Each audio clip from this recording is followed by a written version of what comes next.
6 months while we're building out a microphone. They quickly were like, hey, what are you guys doing around here? Yeah, like they had to be curious. Like, you guys just showed up out of nowhere, and you're just like constantly getting sandwiches. Exactly. And it's like daily. Like, what was that? How long did it take you guys to build out? We got the space at the end of 2015, had to go through permitting. We didn't get open until March of 2017. So basically a year and a half. Oh, that's so a lot of there sandwiches. was a lot of sandwiches. That was a lot of fucking That's what I'm telling you, man. It was like 175 to 225 real quick. All right, so definitely a podcast first for me. I had a guest bring me dinner, really. I was going to say lunch. I'm like, wait a minute, it's about 5 o'clock right now. Oxtail Philly cheesesteak style sandwich with sweet potato fries and some, I don't know what they call that sauce, but I want to eat it. I want to eat it on everything. Like, that's like on Asian, the wing sauce, yeah. It's kind of, I don't know, it's got a sweetness and a little bit of spice to it too. Shout out to Dorrie's, man. They're doing it up in Elk Grove Village up there. It's delicious. And you might be wondering who my guest is here. This is my dear friend Mike Pallen.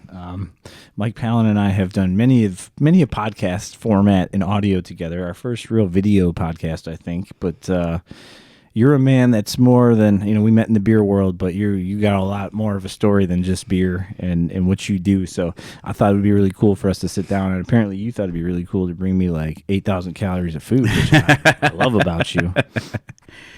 So we do, man. Welcome, dude. Welcome. The best way to take care of somebody is to feed them. Ah, dude. So Oxtail. Tell me about this place again. I know we kind of talked about it before we started. Yeah, so we've been following this guy on Instagram, Philip Good, goes by Super Good, so super_good. Basically grabs something out of a strip mall or wherever and sits in his car, eats it, talks about it, has awesome graphics. And thankfully for us, a lot of the things that he's been following and posting are close to Elk Grove Village, close to Microphone Brewing there.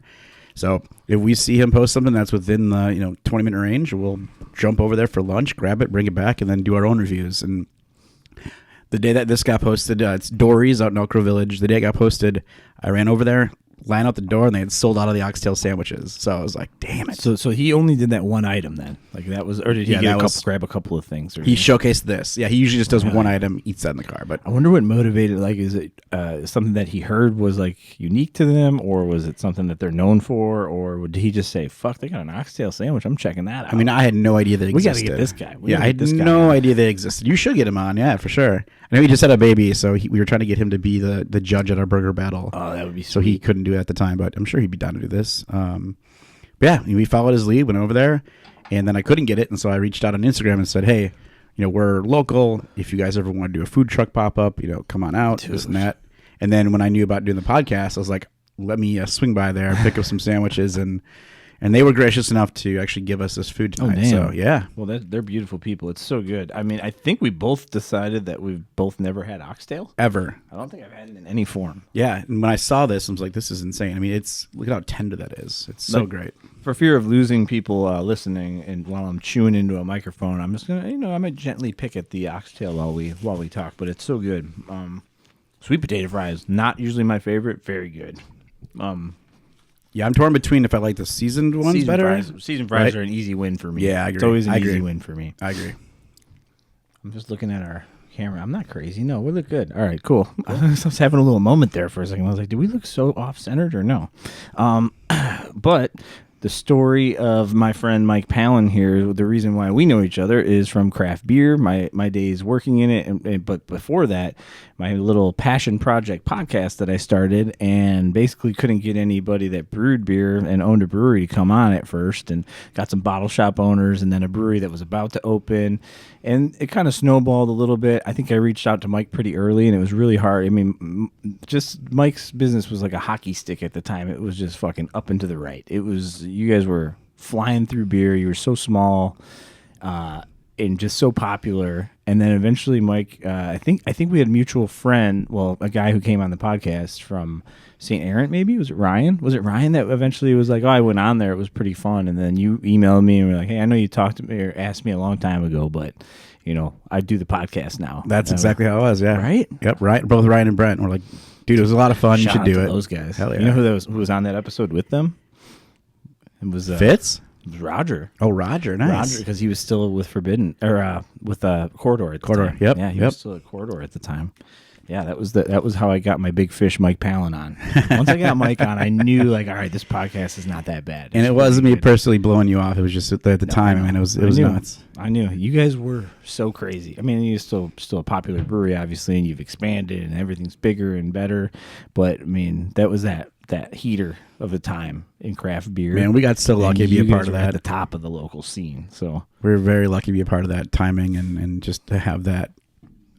Something to always think back about, right? We were part of that apex of craft beer. It was an incredible time. Sorry, I'm just sipping on a little triple IPA here from Fresh Death by Vikings. I'm going to do the same. Fresh Death by Vikings. I'm not even on the right camera. Boom. Yeah, Fresh Death by Vikings from Solomouth. I was over there for their Santa event over the weekend with my kiddos, and Charlotte was kind enough to give me some beer to take home. But back to like those days, like the kind of, I don't want to call them the glory days. Breweries are doing fine. Like the good ones are still doing really good. Sure. It's not like I definitely have heard, it's not the same. Sure. But let's kind of rewind the clock. I've heard your story in bits and pieces in the past. Obviously, we've done podcasts together, but I wouldn't mind just like really diving in because you've kind of built this whole thing over time, especially during that apex of beer. We couldn't get you to stay in one state for like more than a day. Like you were like the travel king. But I mean, just talk about like how important those relationships are that you built by doing those things. I mean, they're like paramount to what you were doing. Yeah, it's funny. So I thought I was going to go into the music industry world, and I thought that was going to take me across the world doing, the shows and this and that. And then the brewing world opened that up for me more than I could have ever imagined. So at the time, my mentor was both Garrett from Pipeworks and then Drew from 18th Street. And I saw Drew doing a really good job of getting out there, building the brand through collaborations. And so that was the kind of groundwork that I saw. That's how you do it. That's how you kind of like meet cool people that are like-minded, doing the same kind of thing. And then also, cross-promoting your brands through different markets and networks. And so it was just throwing myself out there. I don't know if you know this. I don't really talk about much, but social anxiety is something that I was diagnosed with, pretty early on. Actually took a semester off of college because of it. I still struggle with it, but this industry made me break that. It's one of those things where like, I would never have guessed that. Yeah, and people don't. But no, I still have it. I still like. I feel it. I feel it all the time. I have like just enough of it. Right. I have just enough of it. I'm just always nervous. I think I have that problem where I want everyone to like me. That's the big problem. It's like then you're overly nice, and then in this world you don't make everybody happy. You don't. You never do, and you never will, and you never do. That was hard, man, to see those like first negative reviews or false stories online about me, and I'm just like, I don't apart at the seams. Yeah, I mean that was hard. You take it to heart, but you realize at some point you can't do anything about it. But going back to the travel, it was just one of those things where it kind of naturally happened, but just being at some place that would then spiral into like, well, you should come out and hang out with us here and this and that and networking, complete networking, which again I was not good at. Like if you were to put me in a room, I would go shell up in the corner and be like, I'm done for the day. So this was completely out of my comfort zone. But the minute you get to meet these people and see that they're the same as you, we have the same ideas as far as being small business owners, trying to make beer that's not Reinheitsgebot beer, just doing things it's that not at all. No. But it was cool. And then, like I said, it spiraled into, all right, you're here now. Meet this guy. Now this guy wants you to come out here. Like, we'll come back to our place too. And like it's taken us all across the world, and to be an international brand is something I often think about because it's wild. We get invited to go to Copenhagen, Sweden. Go to Brazil, Sweden. We were just in the UK, and to see our beer on tap and in stores there is just it's mind blowing. It's not what I could have ever mapped out. That's wild. You guys have that would be interesting to go across the sea and be able to get a microphone beer, wouldn't it? Yeah, it's got to be bananas for just what you've built. That kind of. I don't know how far are you in now? 7, 8 years? Like we'll be celebrating 10 now. In March. You were making beer, but like your actual physical facility and that was 17. Yeah. So we started brewing at Slapshot back in 15, March of 15. So we'll officially be celebrating our 10-year anniversary of microphone brewing, and then it's 8 years at the Elk Grove Village location. Wow, crazy, right? Wild. And then there was years before that, right? Doing stuff with Pipeworks, doing stuff with 18th Street, doing stuff with Break Room. Just like whatever. Oh my God, I forgot about Break Room. Right. We'll have to get into that story at some point. So the official brand, the logo, was created in 2010. No shit. So that's almost 15 years. So long ago. Yeah. I had a Misty Mountain Hop last time I was there. That brought back memories. Yeah. So that logo, just like that logo. Well, here inside baseball, early sneak peek. We're celebrating 10 years. We're gonna do Misty Mount 10 hop 10 and do a hop. 10% version of it and There you go. celebrate it up. Yeah. That's all I've been drinking. I don't know. Like, I'm so far back into West Coast now. It's like it's insane. Our palates need that reset, right? I think that's what it is. You know? 100%. And don't get me wrong. I still drink like double New Englands and stuff. You know, especially they're on tap. I'll hit them up. But being close to Workforce does a really good job with like bitter hops. So drink so much of their West Coast. I think it's just completely rocked my palate backwards to the West Coast IPA right now. I know you guys had Cuff and Crease, and we were just there a couple of weeks ago with Pouch. And I don't remember, you had like 2 or 3 different like really nice light hoppy West Coasts, and they're so good. I mean, Yeah, I think we're pretty much, I wouldn't say 50-50 because we have a couple of the American IPAs, like I Want My Right, IPA and Misty, which kind of sit in between. But yeah, I think right now we've got at least 3 or 4 if you include the black IPA. oh dude, that was awesome too. Like we had ourselves a really good time. Nice. Yeah, I mean, like the Was that the biker dude day? Yeah, yeah. When you built out the Blue Room, like that was the kind of early afternoon, early night or late afternoon, early night that I pictured when you put those couches there and put like the Blue Room got built. I was like, that is what this is for, and we had such a blast. Like my 3-year-old was with us, but then like me and Shannon on one couch, and then Brian and his son came and met us, and then another friend of his came and met us, and we were just, it was like perfect conversation on the 2 couches. Like Nice. this is what That's the what space it's all was about, built for sure. Yeah. And the beer was outstanding. So. Appreciate you coming out. And you know what? We just found out through talking about and getting this scheduled for Mike and I to sit down. We just realized that we had a friend in common who was just on the show. I just put the episode out today. This is Monday the 9th right now.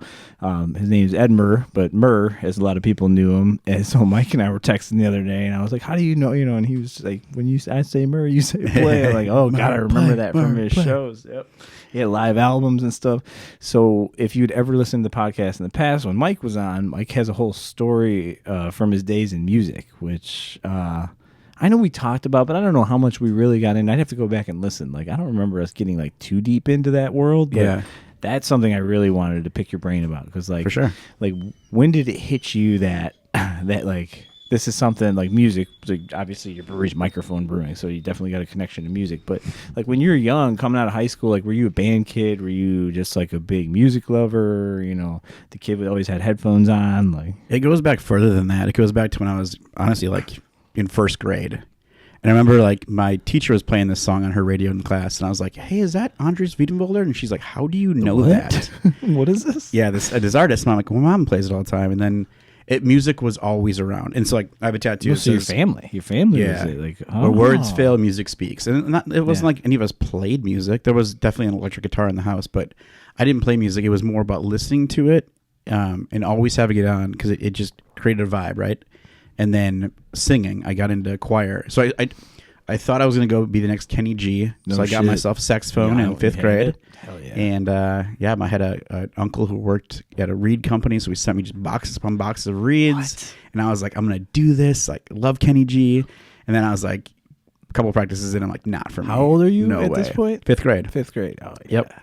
That's where you could pick if you want to do choir, or you could do a orchestra in 4th grade, and then you got to start into the other instruments in 5th grade. Oh my God. So I was like, yeah, let's go with the saxophone. Well, that didn't last long. Didn't pan out. But then I'm going to be the next sex symbol of America. Kenny G. Grow my hair out. Oh my God.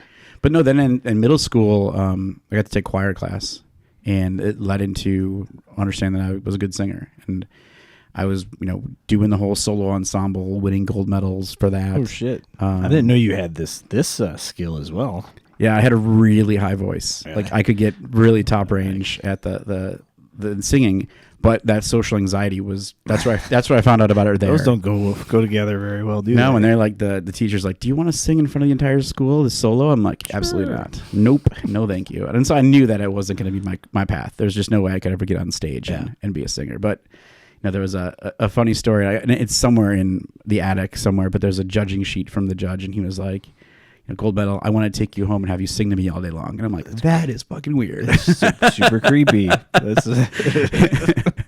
So yeah, after that, I hung that up. I wonder where that guy's at now. Right.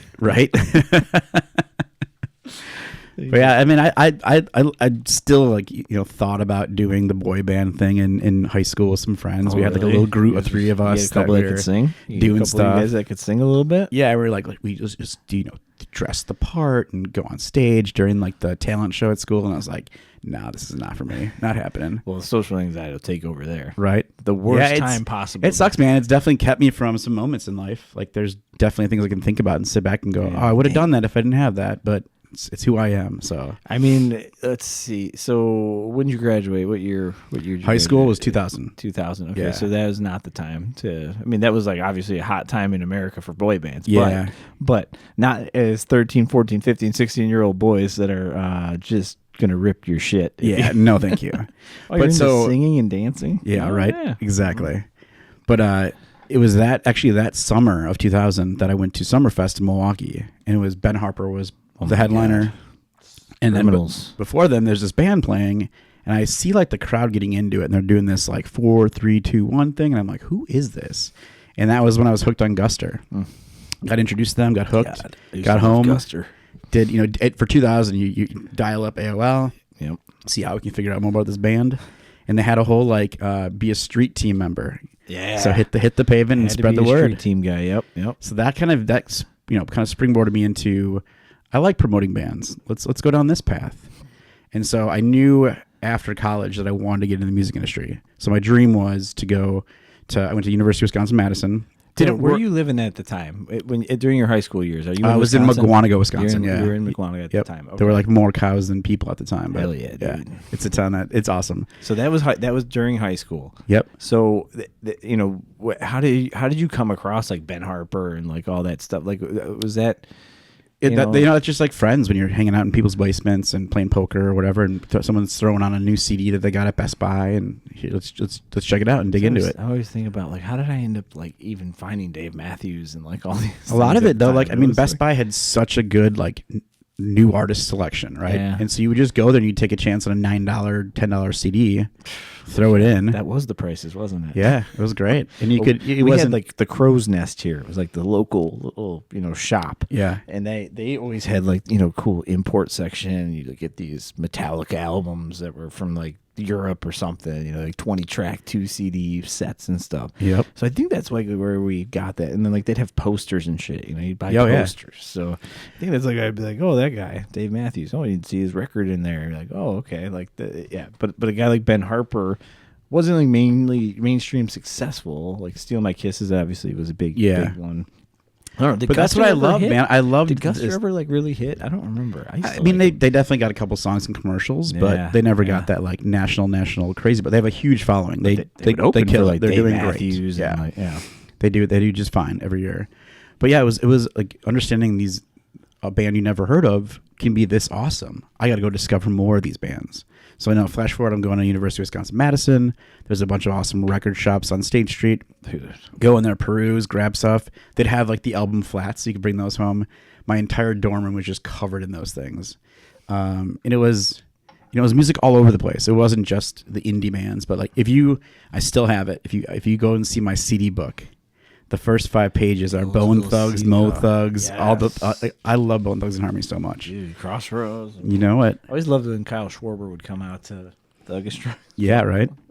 But that was just I appreciated all kinds of music. My dad was like stuck in the 70s, as my mom said. He was listening to Kiss and Slade and Sweet, and then Meatloaf.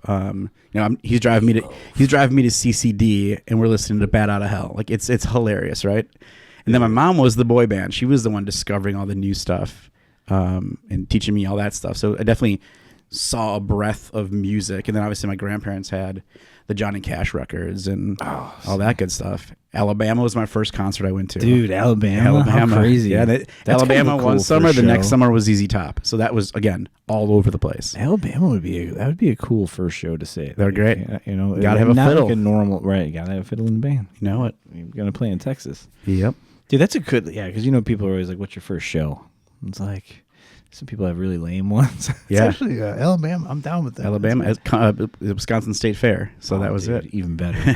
I think we accidentally saw like Kenny Chesney when he was like 18 at a fair locally. Rocking the mullet still, right? Yeah, it was back in the day. He was opening for Confederate Railroad, I believe was the name of the band. I think his tractor's sexy. Crazy. I was like 6 years old, I think, when I was there.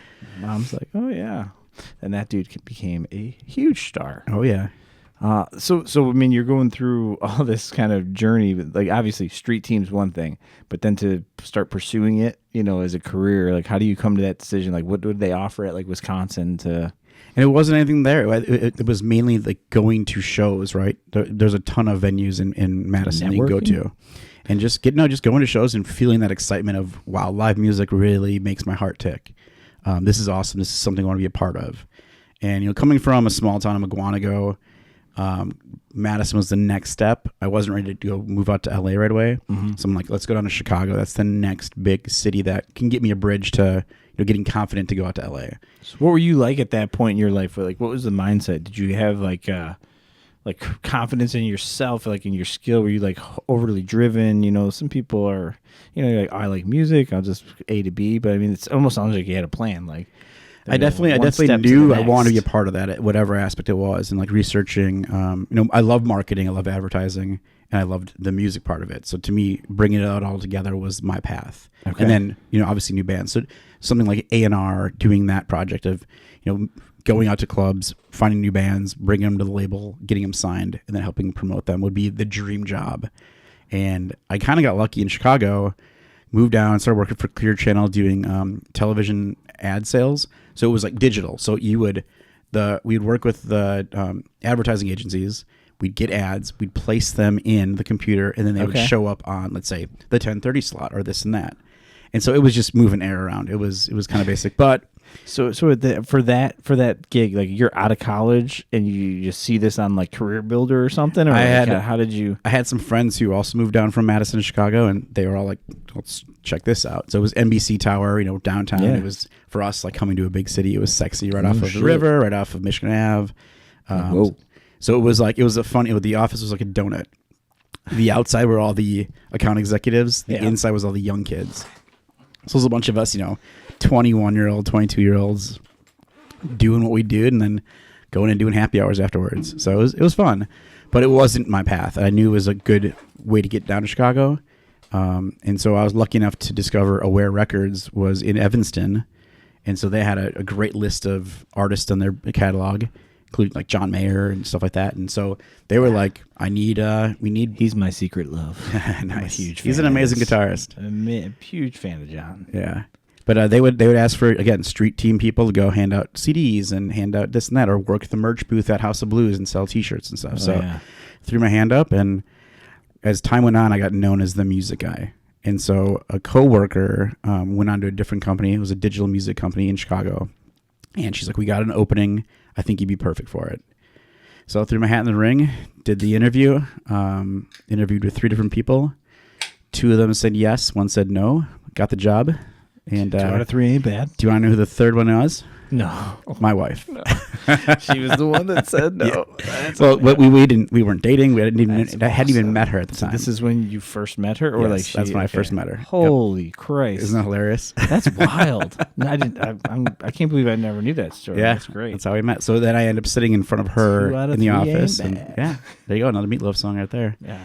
But yeah, and then it was a lot of we sat in between brands and consumers, and so the bridge was music. How do you get consumers attached to a brand? Give them music. So it was just as like digital downloads were getting popular, the internet was getting popular. So my job was to help kind of create a concept. Let's say you bought a 6-pack of beer, there'd be a website on there and then a code. Go to the website, enter the code, unlock music downloads, or we create like curated playlists that you could download. Shit, that's still happening now. Yeah, and then scan this QR code on your Pepsi and get whatever. Exactly, and then unlock exclusive content, be it interviews or concerts or whatever, and then also a chance to win merchandise. Yeah. So then once we got the project, we would go and work with the labels and the artists and the agencies to get all that content. So I got lucky. I got to interview Taylor Swift twice. We were working with like. How old was she at the time? 15, I want to say. So yeah, if you see the picture of both of us, we look so young. But it was a lot of those cleaner artists. It was a lot of Quaker and Pepsi, Target, McDonald's, that kind of stuff. And so actually I got Murr into a project with Coca-Cola. bring it all full circle there. And that's, yeah. Filipino bastard finds his way into everything. I love it. He's a hustler, man. He's you know the best. He's so good. He just has such good energy to him. The good crowd energy. He's just confident. He's got a lot of swag to him. Oh yeah. Always really admired the guy. It's great conversation had with him. Hopefully people will download that. I was actually listening to half of it on the way over here, so it's he's great a good so time. far. He's a good time. Hell yeah. Yeah, it's funny. My wife's sister at the Rialto years ago in Joliet, here, downtown Joliet. That's where I interviewed Taylor Swift. Yeah. Oh, there you go. My wife's sister was at that show. She Nice. got a picture, of course, with her, and I'm just like, wow, who'd have thought that she'd become what she's become? When I interviewed her, I left that interview going, she's going to become the next big thing because she was so driven. Her mom was sitting there, being like, "Don't use that word. You've used it too many times so far." So she was coached. She was driven. She knew exactly what she wanted. That's wild. It wasn't 2 Grammy Awards. It was 20 Grammy Awards. It was this. It was that. So she knew. Yep, wasn't going to be just a little bit. So was all this was happening in Chicago then? So that your career, your music side, always kept you in the city. Did you ever make it to L.A.? Did you ever? Yeah, I did. I actually got to do I knew that. couple projects out there, and sat at Capitol Records. My dream job was to be at Capitol Records, and I got to be there. And yeah, but then it was just doing cool stuff. We were probably going to concerts 6 out of the 7 days a week, every week. That's great. And hanging out backstage, and meeting crazy. artists, and doing cool interviews at House of Blues or Aragon, wherever we were going. We were doing some awesome stuff with that. So when you're doing these interviews, what are you doing with them? They go to a production team after that, and then so we have cameras set up everywhere, similar to this. You're just sitting down. I remember sitting up at the I forget what they call it at the there's a special room upstairs at House of Blues. Okay. I can't think. It's amazing if you get in there. It's all Indian tapestries, and it's really coolly decorated. So Motion City Soundtrack was in there, so I was interviewing those guys and just That's cool. Just shooting the breeze with these guys, hanging out, having a good time. And one thing led to another, where we had Brett Dennen in the office. We used to do showcases too, so we'd have the artists come in and perform for agencies and try to get them into projects. And then Brett invited us out to his show at Tinley. So it was him, then Colby Calais, and then John Mayer. Jeez. And so I'm on the stage. John Mayer's performing, and then to my left is Jennifer Aniston. Yeah. So I had to go up to her. I had enough liquid courage to be like, I'm going to say hi. I have to say hi to you. I know. I got my college roommate's a sound engineer, and still keep in touch with him. But he's a great guy. He works for University of Chicago now. He's the head of AV there. I don't know if he's the head or director, whatever he is, but he's an outstanding sound guy. But he had a band in college, and his drummer, his parents sent them to Coldplay at Radio City Music Hall for storytellers, and they got the holy shit package, the everything package. So you got the storytellers, but you also got the wherever they were playing that night, the big show. Yeah. So, and they said they were hanging out. He played whatever Ladder to the Sun or something, and they look up and Gwyneth Paltrow standing next to them, and he's it's that moment of you have to say something. Oh yeah, you're just gonna let Jennifer Aniston walk right by you? You're gonna say something, right? We were at a show at the Auditorium Theater, and it was Liam Finn came in, and he got us tickets. Well, it was Eddie Vedder was the headliner, and he was doing the whole In the Hard Sun tour. So we get to go backstage in the dressing room, hang out, and everyone's like, "Where's Eddie? Where's Eddie? Where's Eddie?" I'm like, Chris Chelios and Ryan Terry are right next to me. We're like, Ryan where the hell is Eddie? Where the hell's Eddie? Everyone's wondering and asking me. I'm like, I don't know, man. And then all of a sudden somebody comes in, he's like, he left us. He went up to Stanley's. I'm like, let's all go. Yeah, right. Seriously. And I'm like, I think we're gonna dip because I don't think we have that cool access. Yeah. Hey, Chris, Mr. Chelios, could we come in? Yeah, right. They brought the cup. The cup was there at that show. Cool. That was love sweet. That. It was cool to see that. You love to hear that. Yeah, that was awesome. Good era. That's a good era right there. Yeah. When Chicago sports were actually doing a few things. That's a bummer. You Wisconsin guys don't know. You guys. And we don't have a hockey team, right? So that's why I was able to adapt. College hockey team's pretty good. It usually. is. How do we not have? I know why we don't have a pro team because the Blackhawks have a blockout. Oh, do they really? Yep. I didn't know that. It's media TV blackout, but really they're trying to figure that out because definitely They should. there's a huge audience up there that wants hockey. Well, We don't need to put it in Arizona anymore. I don't know No. what they're doing. They're trying to throw these teams out. They'll have one in Miami before they. Yeah, Like let's right? put it where it makes Never sense. made sense. Imagine what Wisconsin would do with a hockey team. They would support that shit so hard. It would be awesome. If you ever want to do something really fun, go to a Wisconsin Badger hockey game. It's just like the energy is like nothing you'll experience. It's close to like a Canadian experience. It's you probably wild. can get Yeah. from what I hear. It's I've never so much been. fun. I've never been. I won't say I've been, but that would be so cool. Yeah, the meeting artists and stuff like that. I mean, I love because you've obviously, it seems like you've been through enough of that doesn't really, blow your mind like it does. Like when I see It still does though. I mean, like it's so cool to see people create content, right? And Yeah. I could never pick up a guitar and play it. I could sing, but I couldn't do that. And so when you see these people on stage, and I think you talked about with Murr, right? Like when you see people, Yeah. it doesn't matter He if could it's carry a a show or whatever. You feel them and you go, God, they're so amazing. I wish I could do that. But then you kind of get transformed in that moment, and like it's something that's very special. Yeah.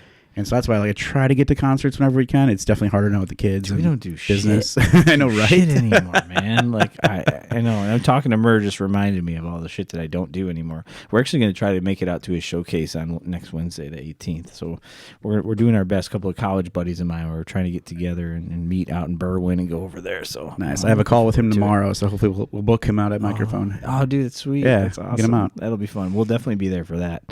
I told him he's got to get. He's such a big shot now, though. Like, dude, I don't know how far you got into his podcast. Wait till you hear him talking about Microsoft and all this. Yeah, we're stuff just that he's starting doing. there. Yeah, he wouldn't say Holy Microsoft right shit. away, but yeah. he gets into it. But he's got some big shit in the works, some cool Good. shit in the works, which Well, he deserves it. He really love. does. He does. Dude, he's a hustler. Like it translates. Everything Yeah. translates. Just like if you didn't own a successful brewery, you'd probably be doing something else uber successful. Like it's, people think that. Like, oh, this guy's good at this one thing. No, this guy has a bunch of principles and things that are built into him that makes him good at most things, and he just focused his energy on that. I believe that. I came up in a very blue collar family, West Dallas, Wisconsin. My dad worked for Briggs and Stratton, and eventually for Miller Brewing as a steam fitter. My uncles all work at an engineering company right now. It's hard labor stuff, right? And so my dad was like, I don't want you to follow our path. I want you to put your head in the books and get into a good college, and I'll take care of it. So I was like fifth grade. I remember the teacher's like, I don't think you're gonna be on the advanced math track. I'm like, tell me what I have to do. I need to be on the advanced math track to get into college. I knew I wanted to go to Madison, and then Marquette was the fallback school. Got into both, but it was years of studying, extra credit, doing all the extracurriculars like student government. Student government for me was a class. So it was every morning. I got to skip study hall to do student government. So that was plan. 4 years. Yeah, I was voted most likely to become president, which is like the furthest away from who I am in real life. But as being on student Only government, psychos people want thought that job. Yeah, no Only fucking crazy way. people want that job. No way. I've already aged enough. I think I would like die in office just because the stress. Old Donald's the only one that looks the same after 4 years. So with I can't believe it just hit me, and I can't believe I don't think I've ever asked you this. Do you have brothers and sisters? I have a younger brother. Yeah, You have a younger brother. Yep. What's his story? Where's he at? How much younger? he is 3.5 years younger than me. Okay, you So guys it was- tight, or you guys see each other much, or I love that kid dearly, but he unfortunately went down a bad path. went another way? Yeah, he got wrapped up in the heroin Oh, situation shit. back Oh, out there. like, Yeah, but- sorry, I didn't mean to bring that up. No, I it's just fine. I think literally it- have been it's- thinking to myself, I don't know. Like you were talking about your dad, and I was going to ask you, it sounded, your dad sounded intentional almost with hey, go do this and I'll take care. I don't want you to. So I'm almost like, well, some people will say that it's like he implied that, you're implying that, or your dad actually was very intentional in saying like, I don't want you to do this way. I want you to. I think he just tried to pave a better way. So like my family all lives basically still in West Dallas, except we moved out to Mugwanago to the suburbs, right? Mm-hmm. And he wanted to kind of distance from that and wanted to give me a life. He always said, make your kids' life better than your life is. And that's something that I've been trying It's to do the now with my Midwest dream kids. right there, right? man. Yeah, exactly. So it's all about, passing that on and that. Unfortunately, my brother we are totally different people. He was ADHD early on, struggled in school where I was doing well in school. Is that like old school ADHD where they like give you Ritalin or Early, something? yeah, or he like, was early Ritalin and then Adderall Yeah. was like, he was one of the test subjects for that. But yeah, it was tough. It was tough to see because as a bigger brother, I would sit down with him and try to do homework, and it was just like it'd come down to fisticuffs because it wasn't unlocking. But then if you were to give him a car, he could take that thing apart and rebuild it and put it back together. So him and I bonded over cars. I had a 97 Mitsubishi Eclipse in high school, and he had a 93 Civic, and we were working on those cars in the your garage. import guys. Oh yeah, you know it. You had the Fast and the Furious influence. My brother was big time into that too. People thought my car was in the movie, and I'm like, it's not in the movie. He had the Acura Integra. That was hell yeah. Civic. He had an Integra. We swapped a Integra front end on the Civic. There you go. Yeah, see? But it was one of those things where like I knew I would mess it up. I'd break off lug nuts and this and that, where he could do that. So I would be like, all right, let me give you the tools you need. Let me clean up your space, but I'm here for you. So we bonded. Those 4 years of us hanging out in high school days, building cars. And as I moved on to college, we kind of distanced ourselves, and he went down his path, and I was always there for him, like whatever you need. But he would never accept anything from me. Like we've offered him to move. Like the Midwest principles just went down not a great path. We offered him to move. You come live with us, come work at the brewery, and he said no. I want to figure this out on my own. And he hit rock bottom, and he told me some stories that were hard to hear, really hard to hear. And he finally got clean, and so he's been clean for I think 4.5 years now. No shit. So he's but there's damage was done, right? So he's trying to rebuild himself, and it's cool to see. And we talk here and there, and I'm happy he's alive. And I remember the first time I saw him after a while, and he was so embarrassed because he had gained some weight. That was what he was worried about? Yeah, it was like, dude, I don't care, man. You're alive. That's all I care about. And it was just one of those things, because heroin does some nasty stuff to people. And he lost all of his confidence and had to rebuild all that. So, I've never at least not that I know of. I don't know that I've talked to anybody while they're on it. So I'm always curious. All I know is in the movies, I know what that looks like, and it looks dire. But I mean, were you around him when it was happening, or never. You just hearing about it? Never. So you never saw it, and he knew that too. He never did it around the family. Never did it. He got addicted that he needed it, right? And so he would go down to Milwaukee and get it. And, really? And yeah. But go to the city to get it. Yeah. Some crazy stories, like I said. But it was so good that he got through it. Thank God. Because there's numerous people back home 4+ years that died. Yeah. 4+ years. Yeah, man. It's a dangerous thing, right? Yep. And now you see it's all fentanyl, right?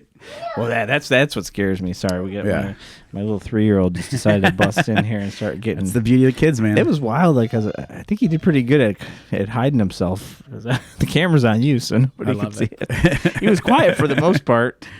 I was hoping for an interview with him. Oh my God! Yeah, he tried that with Charlotte. He hosted a whole podcast while she was here. He was sitting in the other chair away from when I was getting stuff ready. I walked in. I'm like, "What are you doing?" He's like, "I'm having a show with Charlotte." That's awesome. So I didn't mean to get heavy on you there, but that's just reality of my life. Yeah, that was definitely something that I was thinking to myself, like, God, I've known this guy for the better part of 6 years or so, and I've never asked you if you had siblings. Yeah. I wonder what are the other Pallens doing? Yeah. I would have loved to open up a car shop with him, dude. Because like I said, he could. You remember in the Fast and the Furious, Jesse? Yeah. Oh, that was my brother. Obviously, that was my brother. That was him. Just double clutching to a T, granny shifting. You know it. You know it. The best movie ever. Yeah. They say they want to go back. I think Vin Diesel's back in, and he wants to take it back to just natural car racing. How's he looking these days? I mean, he's gone through some changes. He's been up and down. He got a little thick for a while. Yeah, I think he was back to kind of being jacked up. But yeah, he's good. He's fine. Good. Let's get it back together, boys. Let's get another one on the books here. Do it fast. 19. Whatever. I don't care. The Rock doesn't even have to be in it. I don't care. I don't care. Just give me back the old shit. The other thing, yeah, I mean, I think we live our lives a quarter mile at a time. That's baby. right. That's right. Doesn't matter if you win by an inch or a mile. Winning's winning. We were talking, and I can't remember. I haven't gotten through the rewatch of Murr's whole podcast, but at some point we were talking about you, and I don't remember if it was on mic or not. The at least the one part of it, but I brought up the car, and I was like, yeah, he's got. I found myself saying a Blazer when I think it's a Bronco. That's a Blazer. You got it right. So Thank you. Did you hear that part? No, I'm not that far yet. No. Okay, because that's still a mystery to me. So, okay, I was right. All right. Yeah, you're right. All right. Cool. No, it's a common misconception that it's a Bronco. Yeah. It was. I think we were. I was like, no, maybe it is Bronco. I don't know. I think it's a Blazer. But I think I was talking about the color, the blue. Yeah. I was just talking about your brand that you've built, because I was telling Murr, I was like, well, I don't know if you know, but like Mike's pretty legit, guy in this business, in this world of craft beer. And I was like, he's got this cool branding, like his blue. I was talking about the cans, all that stuff. And I was like, he's even got a blue blazer. Then I kept like second guessing myself, thinking, "Oh, is that your like new car, or is that the old one that you rebuilt was a Bronco, and the new one was blue blazer?" Everything's blue. Yeah, we had a blue Edge. We had I have a blue truck. Walk me blue F-150. Walk me through the truck, like the old truck that you built. Like, where did it start? Like, why? I mean, what was the motivation? Started as a kid. My dad had a '72 Chevy Blazer in ochre is the color, so it's ugly mustard color. Ochre. And then my uncle had a '72 that was red. So as a kid, you feel like a king sitting in that thing, man. Lap belts, just like no inspired. top on it. It's just crazy. And so, my dad unfortunately had issues with the truck, so it sat in our garage at home in McGuanago, and I would just go sit in there and play around. I would sit in the front seat and hit the buttons, hit the horn, and pretend like this is going to be my truck one day. But that didn't happen. My dad had to sell it, got rid of it, and then I was out in Colorado. When was that? I was out there visiting a friend. My best friend Matt moved out to Fort Collins, and this was like when New Belgium was somewhat new. So you could go there, sit down, have a couple, 4 free samples, then answer a question, get a 5th sample. I'm blending 1554 and Lawfully, not thinking like this is awesome. Yeah. It inspired me. That's you what never know. The logo of Microphone is inspired by the OG New Belgium logo with the bike. This simplicity of it, I loved it. So that's what inspired me. But this has got to be back in 04 maybe in 05. So we're out there, and then I go back out there to visit him, and I'm like, I'm gonna go run around and just pop around and say hi. And on the way from New Belgium to Odell, I see in the corner of my eye a '72 Chevy Blazer in ochre. Oh shit. And I'm like, oh my god, all the memories. I circle around. It's sitting in this like auto body shop backyard. There's a sign in the back window that says "Look for sale," and I go, "This is it." But it was a Sunday, so I couldn't talk to anybody. So I snap a photo of the place. I call them the next day. They're like, "Yeah." Sent over more photos. I text my dad. Unfortunately, passed away, so I couldn't text him. But I texted my uncles. I'm like, "Hey, I found this.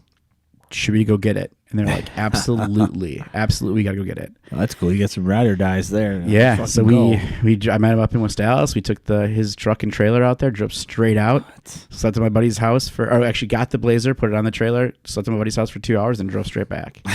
And then quick little power nap. Yeah, we tucked it in a garage road trip power nap. Tucked it in a garage for about 12 years. 12 years, something like that. Yeah. So why sit on it for so long? I didn't have money. My money was tied up in stainless steel and all that good stuff. Wait, what year was this?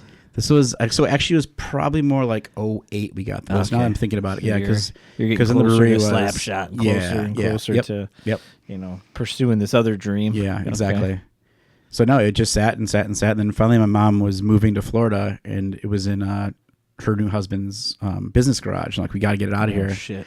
I was like, all right. Forced your hand. Yeah, I was like, well, give me a minute. So my brother and I connected again. This was another way, post him getting clean, and we went there and started working on it, and we found that it was too much for us to do. So we're like, let's just get it back and take it to a shop by the brewery. There's an amazing shop, Attitude Performance, and I was like, they're like right by where you're at, right or like, by, yeah. Like what's this, that road, Pegwish? No, not Pagney or Garlish, but no, it's just down the street. And I was like, would you work on a '72 Blazer? He's like, I used to own one. I'd be honored. Hell yeah. What a perfect response. So yeah, it started all, and then honestly halfway through it was COVID, and I'm like, I don't know if we're gonna survive this, so let's take a pause on the project. Yeah, yep. And then finally, things got back on track and got it done, and so now it's cruising around. Oh my God, don't get to use it as much as I want to, just because it's so cool though. It's hard to drive it around Chicago all the time, but it's definitely trying to make memories. You don't keep it at the brewery anymore, do you? No, it's in a garage. It was in that spot for a little while. Yeah, it's in a garage. Yeah, heated on site at the brewery for a little while. Yep. But yeah, it's cool. It's a fun project. I mean, it's one of those things. Again, it's do you have pictures for my of it dad. Online? Should I be able to find it? I should think you go to my page. You can find it. Yeah. On yours. Okay. Yeah, but look it up here. But yeah, my dad passed away, and he definitely. How long ago did your dad a big part pass? Of me. 15 years. Oh shit. No, 17 years. Sorry. 17 years. Just like Because we'll be celebrating 15 years of marriage. So yeah, 17 years he passed away. Was it sudden or did he had some medical issues over in time? Yeah, he had some medical issues. But he had an injury at work. Knelt down in what he thought was water, was caustic. Kind of ate through his legs pretty bad, and yeah, just it wasn't good. So there was a whole lawsuit and all that good stuff. And well, that's interesting that but I lost my 50 work with caustic I know, very frequently. That's why shout out to Ecolab guys. We use their light caustic that you don't have to worry about it eating. I ate through my dad's Carhartts, his jeans, and his leg. My dad had a giant skin graft on his leg. It was nuts. Jesus Christ. Yep. Yeah, that stuff's legit. So we try not to use that high caustic at the brewery. And that was like what that's kind of started him down the road of not like doing well, or part of that. There's some other things too, but his health. Yeah, in general. yeah. And so I lost him. I lost my grandpa at 50, my dad at 50, and so I'm turning 43 right now, and I'm like, I really hope this isn't it. You better lock in, Mike. What are we doing here? Yeah, I definitely try to live a bit better lifestyle than they did. So we're gonna have to get you on a program. I don't know. It's definitely something to think about, though, we gotta man. save this man. I'm lucky enough that I had kids older than they did, so kids will keep you young for sure. So your kids are awesome, though, right? I mean, I think you said they're 4 years apart, then. Yeah, 12 and 8. Wait, before I start the kids thing, let me go back to the woman who didn't want to hire you. Where's this story start and end? I want to know. Well, it never ends. But where does it start? Like you just annoyed her enough. I annoyed her enough. Yeah. And I mean, she said I was immature. I was spiky hair, blonde tips. Had blonde tips and double polo collar, all that kind of stuff. Why wouldn't you though? Yeah, she's an old school Italian. She doesn't deal with that bullshit. She doesn't want young kid. I love that about. I was immature, and she forced me to grow up. And we the office was cool. We were 25th floor, Michigan Avenue. It was badass. We had these cool hip desks and beads separating us. So she sat behind me, and I sat in front of her, and we all had the internet or the AOL instant chat for the work. So we just start building up a relationship. That's some advanced shit right there. You go to concerts every night. You're naturally gravitating the people that you're same age as, and so just one thing led to another where we kind of hit it off. No shit. Yeah. All right. So I mean, that's one thing. So you start dating, and then how's this progress? How quick do we go? Like, how quick are we on one knee? We had to hide it for a while because we didn't want anybody to know that we were dating in the company. So she was HR and marketing. I'm doing the music side of things, and so they'd be like, all right, I'm gonna leave early. You meet me at this store on Michigan Avenue, and then we'll take the blue line home. So it was a lot. It was probably a good year of that. And then once my dad passed, she had met my dad. I'll never forget this story. I bring her home. My dad was a big guy, and Bears are playing the Packers, right? And the rivalry. I'm a Packer fan. She's a Bears fan. My dad's a diehard Packer fan. She sits right next to him and starts giving him shit. Just because the Bears at that time were better than the Packers. And so she's just giving him shit. Very rare this days. This girl's awesome. So then my dad passed, and obviously she was there for that. And I was I felt like, she's been through that moment in life with me. She knows my dad. No one else is going to know my dad. So this was kind of a thing that brought us even deeper together. And that was, in 2010, 2009 I did the proposal. 2010 we got married. Okay. So yeah, it was when did you unleash the beer program on her? This. So we got the house just before we got married. Are you a craft beer guy at this point? Are you doing music? No. When did you start realizing I like some hops and shit? So I was definitely drinking. Came out of Madison. I had made beer in Madison. It was a botany class I took. Got to brew beer for that. I think we actually talked about this that, this part at some point. So I kind of inspired it all. My dad worked at Miller, but he didn't brew. He was a steam fitter, so I never really saw much of the brewing side of things. So the Madison class taught me how to brew.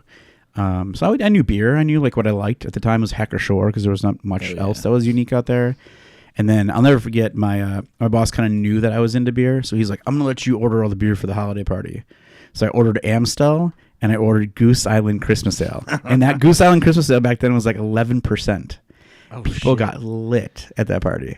It was hilarious. But that inspired me. We ended up doing our rehearsal dinner at Goose Island back in the day. Oh, really? We did shit. We brought Goose into a bunch of things. And we did birthday parties at Peace. So I was always around beer. I love Peace. Yeah, Peace is amazing. But it was in 2010 when we got the house that the house was set up perfectly. It's her godparents own the house. All Italians have that double kitchen in the house. So there's the upstairs kitchen and then there's the downstairs kitchen. The real Italians. Yeah. Too. And so that was where the sauce was made, the wine was made, all that stuff. And so there was this, stove. Then there was a cellar. And I'm like, well, this is perfect. I need a hobby. I love music, but I need a hobby outside of that because I got to keep going. If I stop, I'm dead. Yeah. So I'm like, give me a hobby. So it's no good. That's why I do a podcast. There you go. But yeah, it was heading back home to Wisconsin, going to Northern Brewer, heading down to Chicago, going to Brew and Grow. And at the time, nobody was teaching all grain brewing. It was all partial grain. So, you buy like a syrup and an extract and then a little bit of grain. So it was learning that. I asked, like, would somebody teach all grain? Somebody teach all grain. No one would do it. So I'm like, all right, I'm going to figure it out. So try to make a Belgian triple. Came out more like a Belgian single. But it inspired me, and I was into it. I mean, I went from partial grain to all grain within like 2 batches. Yeah. I think my 5th beer was a raw beer. That makes sense. I had a stand up fridge in the basement, moved all the shelves out.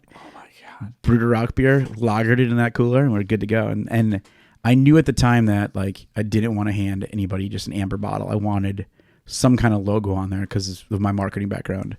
And so I sat down with this guy, Chris Warfield, who I used to work with at that digital music agency. And I was like, I need a logo. And one night it hit me. And it's seems vain. I'm not vain at all, but it's just like I like the play on words. I like that it brings me to the forefront on it. It's the story. I bet you have a complex about that, don't you? It's in your head, isn't it? Yeah, I guess I do sound vain. I put my own name in the brewery. Right. Yeah. I mean, a lot of people do it, but it's definitely right there. But yeah, I thought it was a good bridge of my passion for beer, my passion for music, and it tells my story. The success doesn't lie, though. I mean, like the marketing, the stuff that you've been able to work off of it, just the beer naming. I mean, it's so difficult to name beers. At least your branding that you came up with lends itself to like stay in your pocket and like actually, the microphone series and the checks and the drops and like your marketing makes sense. It's really well done. It's fun, man. It definitely is. I own more bits of clothing from you than any other brewery, even ones that I worked for. I don't have as much Phase 3 stuff as I have your stuff. That's funny. I mean, those first few years, we were like, are we a merch company or a brewery? You were for a little bit. Yeah. It was beer hilarious. Was good too, though. It was hilarious. Woo! But no, I think what really catapulted it to the next level is that I started following some young breweries on Facebook. We were coming out of that MySpace era. I was on Facebook. Mer brought up MySpace too. That's great. I was on Facebook because of college, so then it kind of morphed into stuff, and I found Pipeworks, and I saw that they were looking for somebody to come help them out, and I was like, you know what? I got a half day at work. I'll throw my name out there and see if they need help. Like, come on down, and that's when their first fermenters showed up at the brewery. Oh shit! And that's awesome. It was more of like moral support of these heavy tanks coming off a truck with a crappy ass hand forklift, and I remember having to get him up this ramp like into a that pallet building. jack. It was like a pallet It was more like a thing? hand pallet pump lift jack. All right. Comes on this truck, and there's like 4 fermenters, and we had this giant hill to go up into the space. Where was that at? Which Wabansia. That was Wabansia. Okay. Yep. And so we got him in, and I just remember them being like so nervous about getting him in, not having him fall over or whatever, because they bootstrapped that too. That was. And this is Garrett and BJ. BJ. Yep. At the time. So I remember getting him in, and I ran down the street real quick. I'm like, I'll be right back. So I ran down to the liquor store, grabbed a 12-pack of New Belgium bottles, and we just sat there and drank that 12-pack. It was like 4 of us. And Garrett was like, you know what? For wherever you want to come here, you're more than welcome to. Come help us bottle, come help us clean, come help us brew, whatever you want. And so then I was like, I remember going back home and be like, hell yeah, I need to start making more beer and bring it over here and see what they think. That's inspirational. Right? Yeah, it was great, man. I actually we just did a collaboration with Garrett not too long ago, and it was awesome. It was like, you're the reason I'm here, man. I would have never thought that this would have been a path ever. That still hits you then, even though you guys have known each other for, however long. Yeah. You're equals and peers and that, you still kind of like, damn. Like, I mean, that for sure. That is the reason why Microphone exists, because of them paving the way for DIY breweries, and then him open the door for us, man. Right? Yeah, Drew obviously too. 100%. Talked a lot about just. That's where I met Drew. He just kept showing up. Like, Drew was brewing. Kept showing up there. Yeah, he was brewing for Pipeworks, and so him and I are up in the little ladder, mashing into that Psycho Brew system, and next thing you know, like, he's like, yeah, I'm trying to do my own thing. I could use some help. I'm like, I'll help you with social media and your Kickstarter and some graphics, and we built the bond there. And so, yeah, the initial plan was that microphone was going to be at the Gary location. I was going to brew with him as 18th Street, and then he'd let me have some fermenters there as microphone. And then the whole break room thing came about. So we kind of scrapped that for a little bit. Yeah, the break room story got told a little bit through Roger, I think, when he was with Corridor. And we did that episode at Corridor with Brant and Ryan, which eventually led to your episode, 10 episodes later or something, which is crazy. But there were so many like names involved in that break room time. Yeah. Like what was like what was the starting point of that? Well, I don't remember. I'm sure you and I touched on it at some point when we've been in front of microphones. Yep. But I'd love to kind of dig through that. Like, 'cause what was it like? The purpose of Breaker? They had like it's relevant right now vision, because right? So Aaron Heineman owned Heineman Bar Company. That's right. The fucking you're in the show. Yeah, right. We're in the TV show on Discovery Channel. Yes. Yeah, I went back and watched a few episodes. It's hilarious, right? And great. we're wearing microphone shirts on that show. They let us wear them. I remember. Wasn't there like an alligator? Yeah, alligator down in Louisiana. Yeah. No, so with Revolution closing their brew pub, it's kind of relevant right now. So Aaron built that bar. The fists in that bar are his fists on the CNC machine. So he had this, bar company, and up front they had a mini bar where people would come and drink and hang out. Josh Deeth was always going over there hanging out. And at one point, Aaron's like, why don't we change this front area that we call our break room into a real brewery? And so he had Emil was one of those first test brewers, and then Drew came in and started doing stuff. And so I was obviously there with Drew helping out. Who was that first name you said? Emil. I don't know if I ever met them. He the Chicago scene right now? Yeah, he's Chicago scene. He's longer in Chicago, but he still comes around. He's an awesome dude. Really good dude. But then as Aaron was looking for a brewer, I'm like, well, what if I just stop doing microphone and I become your head brewer? And that kind of, it opened up the door right there. That would have been for break room. Yeah. Yep. So I helped him kind of design it, pick out the fermenters, the brew house. And then simultaneously, as we're building out the space, Discovery came knocking on the door, and we got to do the TV show. So the TV show was for the Heineman Bar Company, but also led into the opening of Break Room. And so, that was a grueling schedule, man. Being on a reality TV show is not easy. It's not just be reality. Wild. It's nonstop days of shooting, long end days. Remember how many episodes you filmed? I think we did 10 or 12. Yeah. But each episode was 2 or 3 episodes because you had 2 different things or 3 different things you were doing. So right. There was a mini story, then there's a bigger story, then the big story. So we were all over the place. We were down in Louisiana. We were down in I think Fitz went to Salt Lake City. I went to Philly. Forgot Fitz. Colorado. Yeah. So it was wild to be a part of that. We didn't make any money off that, but that's definitely that's a bummer. Yeah. And so there were some things that came up during that whole process that probably was the hardest part of my life was those moments because Lily was just born. We're trying to get a brewery open. We're doing the show. I'm not around. Just flying around. It's insane. And I was feeling the stress. And at this point, you are ready to be the head brewer for Break Room Brewing. Yep. First baby's here. Fairly freshly married and all that. Okay. And it didn't. Something schedule. didn't feel right. And I'm like, you know what? I can't be part of this anymore. And that's when Lisa said, well, let's just do it on our own. Let's just open up microphone again. Let's bring that back to reality. And I was like, you sure? She's like, yeah. And it just so happened that I was in the right room at the right time with Steve and Brian Miller. And they're like, don't go to Milwaukee. We got plenty of room at our place. Set up shop there. I was wondering when we started talking about Steve. Hey, he's like, set up shop here at our place. You could be our head brewer. And then in the off time, you could do your project. And that you couldn't have been a better situation, outside of the commute to get there. But it was. Is that when you were at Unune?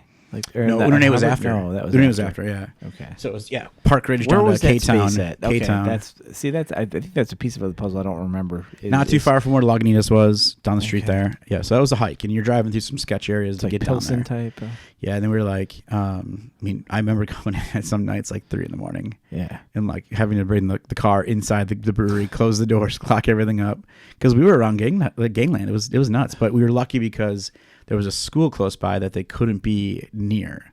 But there was definitely stuff going on around us. But yeah, I got to brew there, kind of launch the brand. And I'll forget Steve coming up and goes, "Dude, you sold more beer than we've ever sold. You're doing something right. That was now." the damn. Weren't they doing like the 24-ounce cans? We or were, something? yeah. And that's what Steve was doing, right? And Us then, and that. and No, it then was- you guys like, was that what he was doing before you? No, we had found the line on Pro Brewer. That's right. That's and right. Yeah, we got it. So we're like, I let's do just remember both do that it. story. Yep. So yeah, and then 24-ounce unfortunately cans, their psychopaths. their business kind of fizzled, and so I was forced to move out, and I went over to Unane when he was in the city. So he was actually in Hubbard's Cave in Chicago. So you had Jerry and what's his brother? Dave. Dave and Jerry Nelson. Yeah, and so they were kind of going through transition, obviously, with Unane and then starting Hubbard's Cave, and he had some room, and he had that was some all distro, brew time. right? That was all like an issue with distro. Yeah. Why they even Kinda started buried Hubbard's Cave. Buried him in the first. book, and to get a way to get around it was to create Hubbard's Cave, and it was a smart idea. And so he let me come in and brew on his brew house. I brought my 5 tanks in there. Was that 750s? Was it? We were at 750s, yeah, because he had the 750 line. Right. Yep. It's funny, like it's so obvious now, but like when I was first buying your beer from like Open Bottle or something, like I would never put 2 and 2 together to like that. Oh, no wonder you're in 750s because you're operating out of this. Yeah. And if you look on if you can find an old 24-ounce big ass can, it'll say brewed at Slapshot. Oh right. Or the bottles back in the day, the first batches of those were. See, I didn't know about you until you were until you were at Hubbard's. That's when. Yep.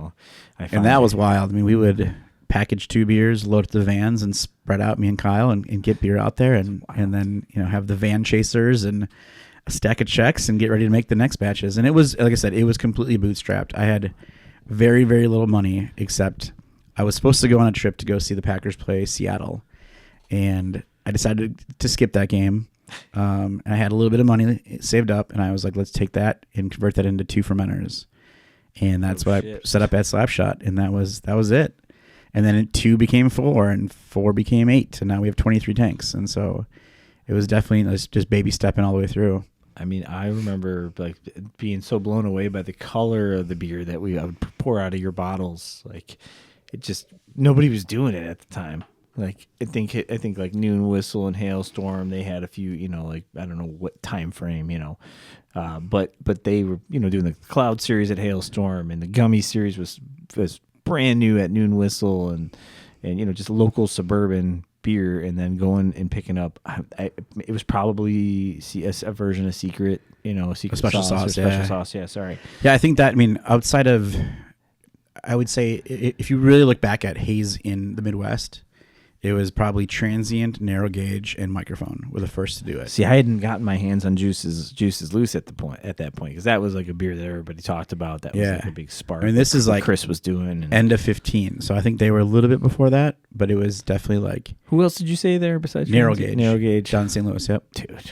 Yeah, I didn't get a hold of their beer till way later. I'm still a fucking Narrow Gauge junkie. I love Jeff's that they're awesome, in the man. area sometimes, and I know it's different now, and it's probably not made in the Italian restaurant basement anymore. They did just get their new space open, but no, they were brewing there for a long time. But were they doing contract at all? No, it was always down in that little basement. Right.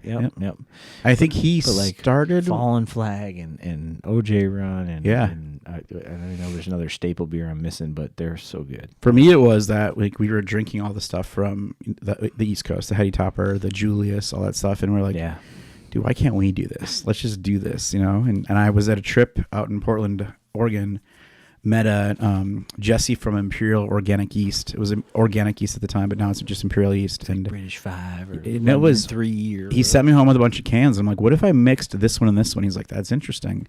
And that became the blend, the secret blend for special sauce. So it was a blend of the Heady Topper yeast, Conan, and then also this Sactois that was not Brett, but it was definitely had fruity characteristics to it. And so that ended up coming, Imperial named it Dry Hop. So it's still in the market today. You can buy the blend. Yep, Dry Hop. But yeah, then we obviously switched over to London L5 for Mike Check, and that's where I'll never forget that story, man. We finally get our space open in 17, and we are literally down to our last tri-clamp. I have no more tri-clamps. I have no more money in the bank. I don't know what I'm gonna do. All of our yeast just froze because our cooler broke. So I'm calling Jesse. I'm like, "Are we screwed?" He's like, "No. Yeast is fine. It'll be fine." Thank God. I can't afford more yeast. So wait, you thought it was a problem just because it froze? Yeah, I mean the cooler freaked out. I thought it killed the yeast. Yeah, but it just went dormant. It was fine. We just had to slowly bring it back to life. Okay. But and then of course our 2 batches of beer get fried. I mean, I might as well hold that. There you go. That's what he's talking about there. The mic check.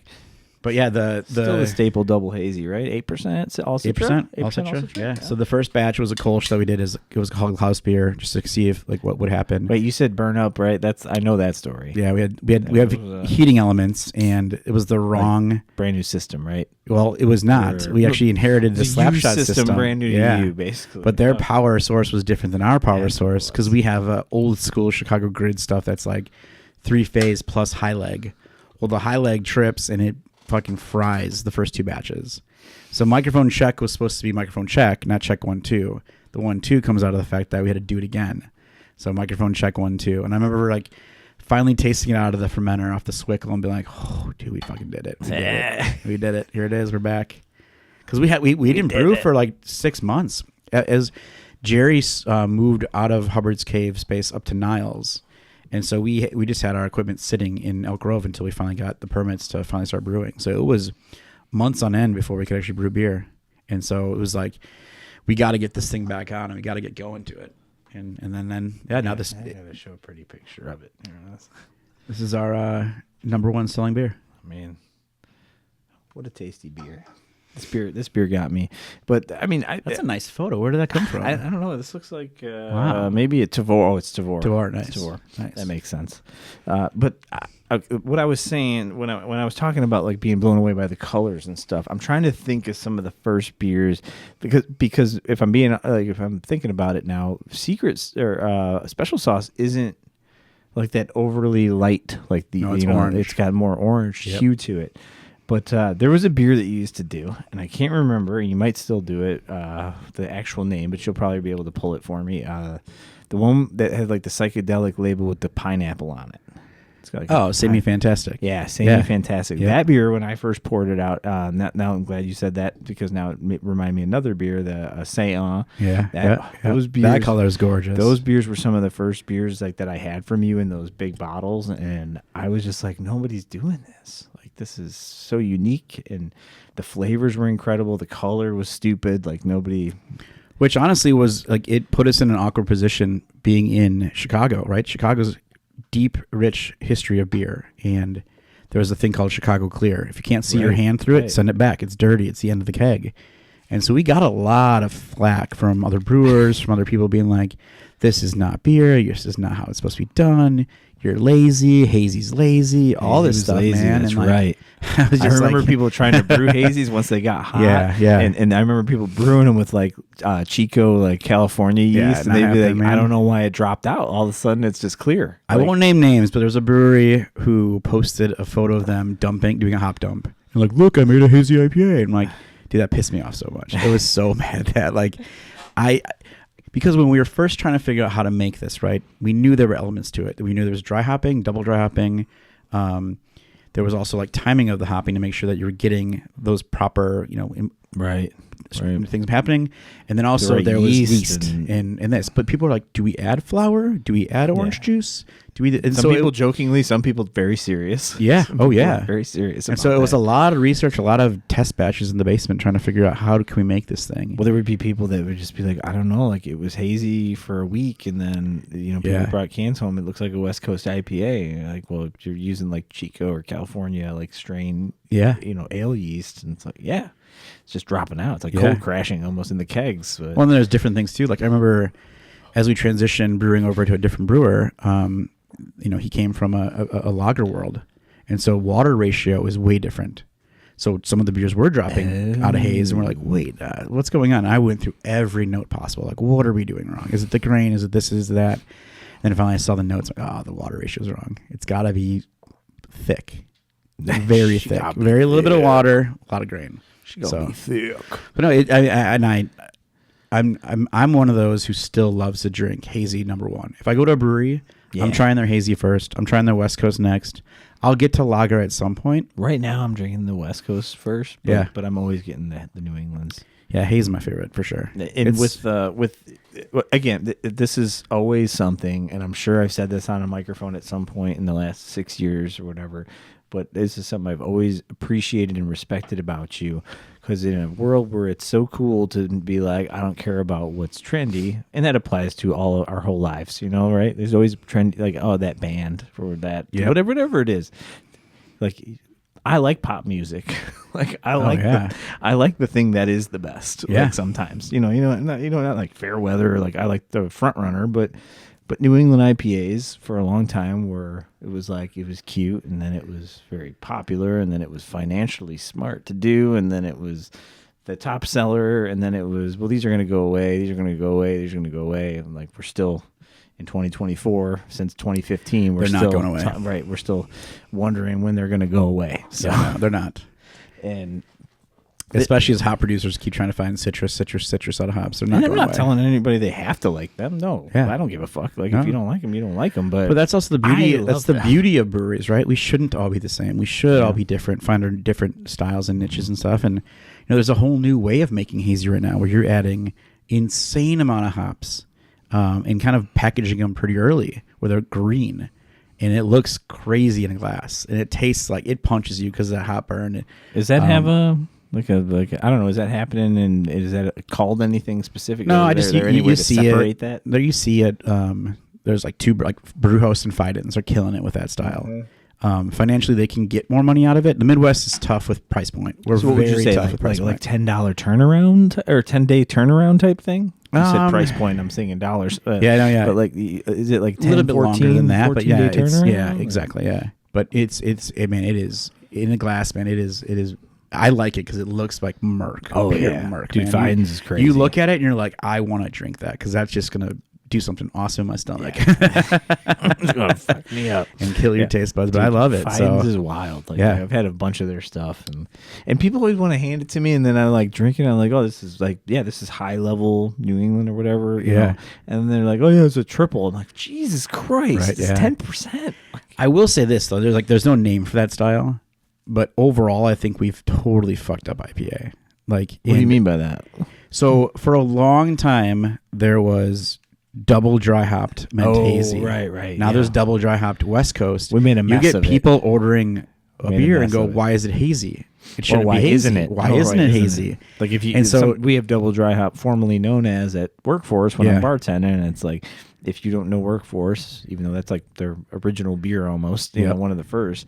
It's like I hand them a West Coast IPA that's like almost amber, and they're just like, "What the fuck?" Yeah, like, well, it says DDH on the front. I'm like, that doesn't necessarily mean. Yep, it happens a lot, and I think that like now, especially with West Coast coming back into the game, New Money doesn't know West Coast, right? We're slowly getting him on West Coast again.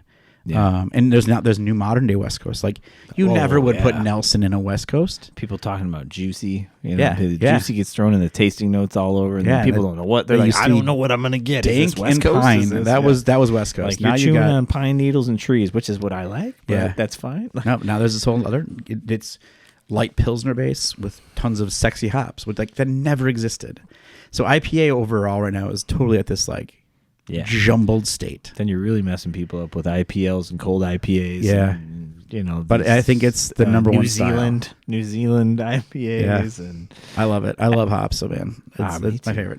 Between barrel aged and hops, like that. That's it. And then the ringer and all of it is Belgians and German beers. And the first beer I ever made outside of the one in college was I started off with a Hefeweizen. And then it was a wit. The original haze bomb. Yeah, right. But yeast driven, right? That's what we all figured out. So yeast driven, right? That's the big thing. That's something I wanted to jump into too. Is when we're talking about that style and that category and the confusion amongst it. Even for me, working in the industry, buying beer for a bottle shop for a couple of years, working, running a tap room at Phase 3 for a couple of years, I got to see numbers and but I never really sat down and thought about it. So as a brewery owner for a number of years, like, how do you figure out value and cost and things of it's so many more hops to make a hazy IPA. It's how much is it? More time, less time in the tank there versus what? Lagers obviously take forever to make. So if you want to make them right, 8-10 weeks, whatever in there. The barrel aging takes so much time. People are like, oh, fuck, $35 a bottle, whatever it is, $25, $30, $40 a bottle. Like, how do you account for the 36 months it spent in Buffalo Trace barrels? Like, right. So, what's your approach? Like, how do you feel like about are IPAs the easy set it and forget it thing? If they're quick, they're reasonably priced, and they're going to sell. Like, I mean, maybe this is why I don't know where we are, but we've never built beer based on price. It's always been built on quality and flavor. But you still own a business. Yeah, but I mean, like, I'm not asking you to think like that, but I'm just curious. No, I know. Like, no, and somebody was like, you had to own, the most financially stable thing. You had to brew that over and over again. What would that, like? Yeah, and we didn't do that. I mean, it is about having that quality and that taste profile we're going for to make us who we are, right? I was just transferred distributors in Wisconsin, so we're the new distributor up there, and we were sitting down like, can you work on blended pricing? I'm like, I cannot, because it's just not how these are built. They're not built that way. They're built on this needs this much, this needs this much to make it taste great. So what are they asking you to do? What are they? Just kind of make everything in buckets. Like, these are all this price. This is all this price. I can't do that, right? Your double IPAs always cost this, and your stout always costs that. Yeah. Okay. And then like Mambo, Mambo Italiano is our Italian Pilsner, right? People are like, why are you charging $12 for a Pilsner? It should be $9 or $10. I'm like, well, it's using grain from Italy, flown in from overseas. Yep. It's using all the hops that are now very hard to find, and it's double dry hopped. It is. What hops are in there? Saphir, Middle Fruit, and what's the other one? Saphir, Middle Fruit. There's one other one. I don't like. No, Saphir. Fucked you up. I did. Yeah, Saphir, Middle Fruit. No, it's not. Middle Fruit. Saphir. I just ordered them too. I don't know why I'm blinking out. But anyway, don't worry. Keep going. We don't put double dry hopped on the label because honestly, the definition of Italian Pilsner is a double dry hopped German Pilsner. I didn't know that. Yeah, and so we're having to like do that now and change the label so people understand that this does warrant the extra $2 because it's loaded with hops. Yeah, hops are not cheap, right? Man. Yeah. But Spalt Select, there it is. I'm sorry, where is it? Damn it, Spalt Select. I'm trying to look it up here. Yep. So yeah, I mean that's just it's all built on quality, and for everything that we're doing, we're using crazy ingredients, the best of the best, vanillas. Well, that's always been your thing too. Yeah. I mean, I almost didn't even think about that just because I've been sitting next to you when deliveries come in. Like, that's $3,000 worth of vanilla beans, and I'm like, that's just one bag, Mike. That's not $3,000 worth of anything. 20,000. Yeah, whatever. Yeah. It's not that much worth of anything. When we did that beer with Vanilla Noise with more, God. I remember Andy from Great Notions being like, "What are you doing? Why are you putting that much in there?" And I'm like, "I'm gonna Mike this this what we shit. wanted to do, man. This is how it was," and that was insane. But I think it inspires fun, some people too. I think it's inspired some people over time too to take that approach. Like some of these younger breweries, and like, we'll fucking just order all the 9 different toasted raw coconuts, and just go nuts. Yeah. Like, you and your nuts.com. Remember the fucking amount of nuts.com boxes that would come through your shit. Yeah, I mean, we still do that, man.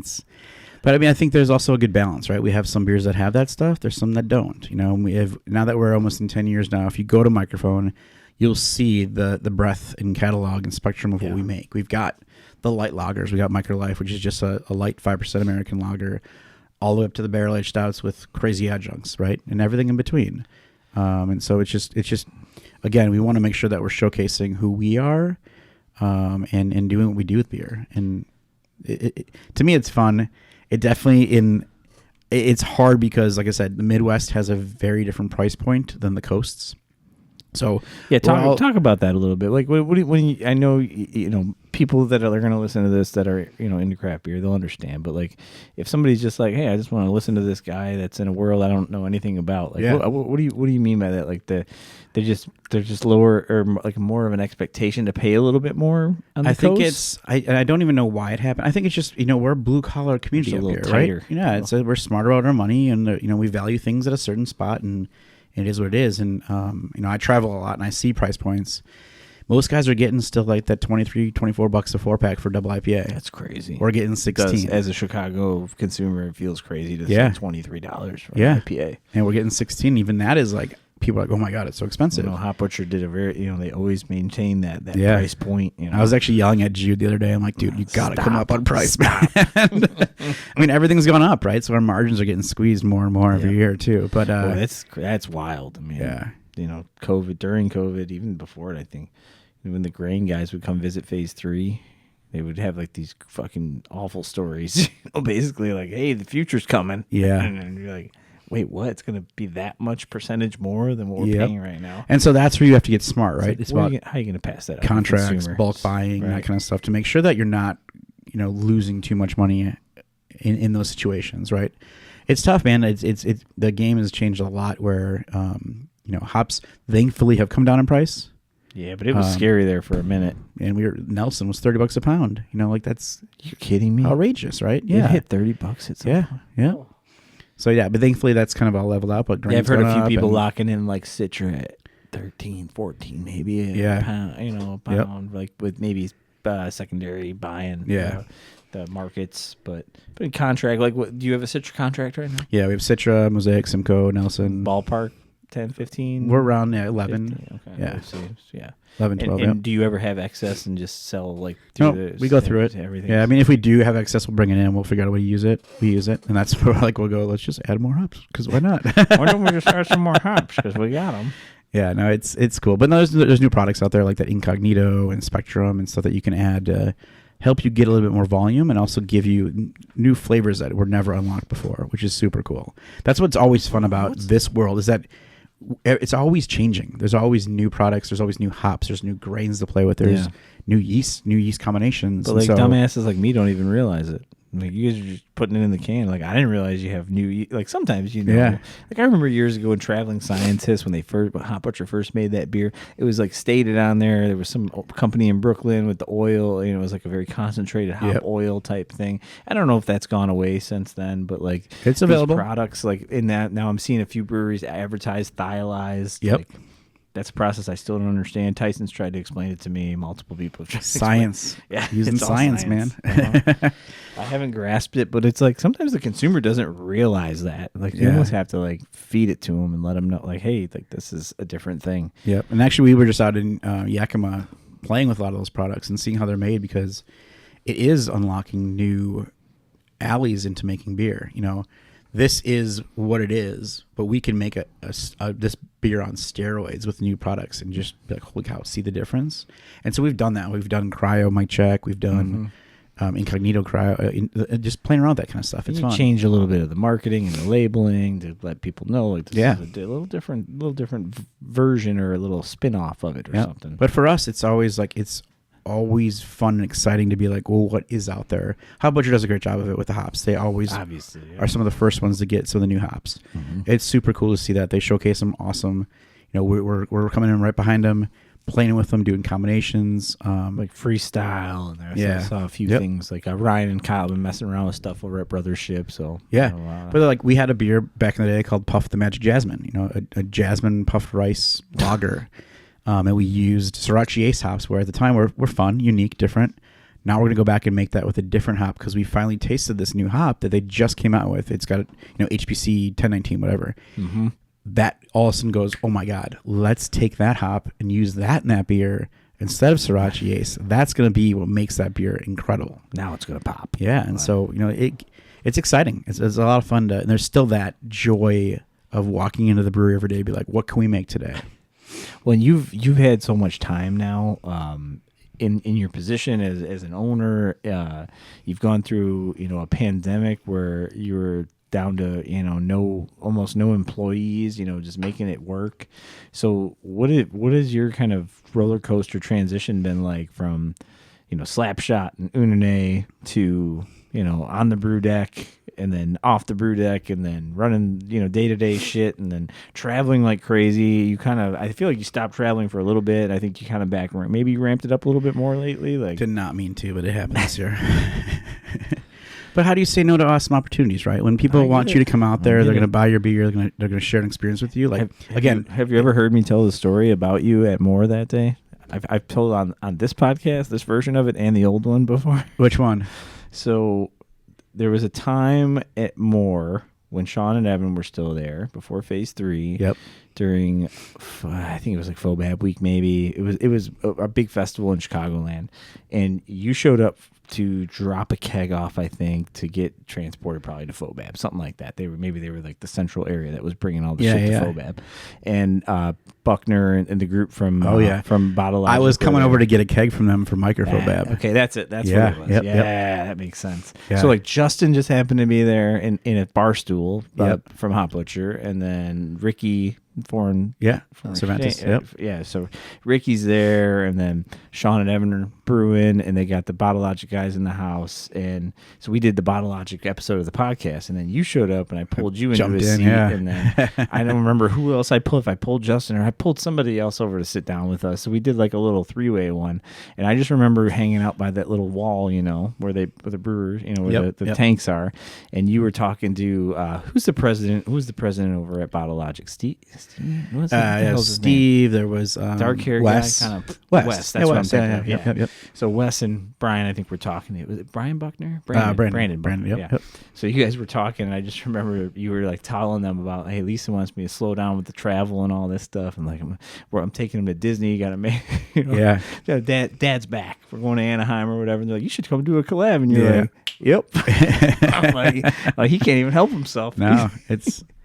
But it's again, cool. Like you said, how can you turn down and like cool people too, like good people? Yeah, and we brought the kids on that one, and right. like Lisa and I went to the UK this year and Sweden together this year. So the hustle, it's fun, man. Again, if like you, that UK trip unlocked a ton of other stuff too. Like we can't next year because we're already going to Norway, we're already going to Copenhagen. Like I cannot do any more of these. Like I'm transition in life. I'm coaching Lily's softball team, buddy. Assistant coach, right? There So. Is. My summer has to be dedicated to that. So I have to learn to say no or send the staff, right? It's cool to have them go out and go see that life and be part of it if they want to be a part of it. So, but now going back to your question, it was, in the 12-year-old softball coaching right now? You know it. What's the fundraising game like right now? Oh my God. Are you raising funds or what? Well, I have a bunch of barrel-aged beer I could raffle off. We do some parties at the brewery. We do. I bet your bourbon collection would help you there. Oh, yeah. But no, it's damn it, I should have called you before you came and been like, bring that Elijah 18 over. That's what. Oh damn, yeah, should have helped you out there.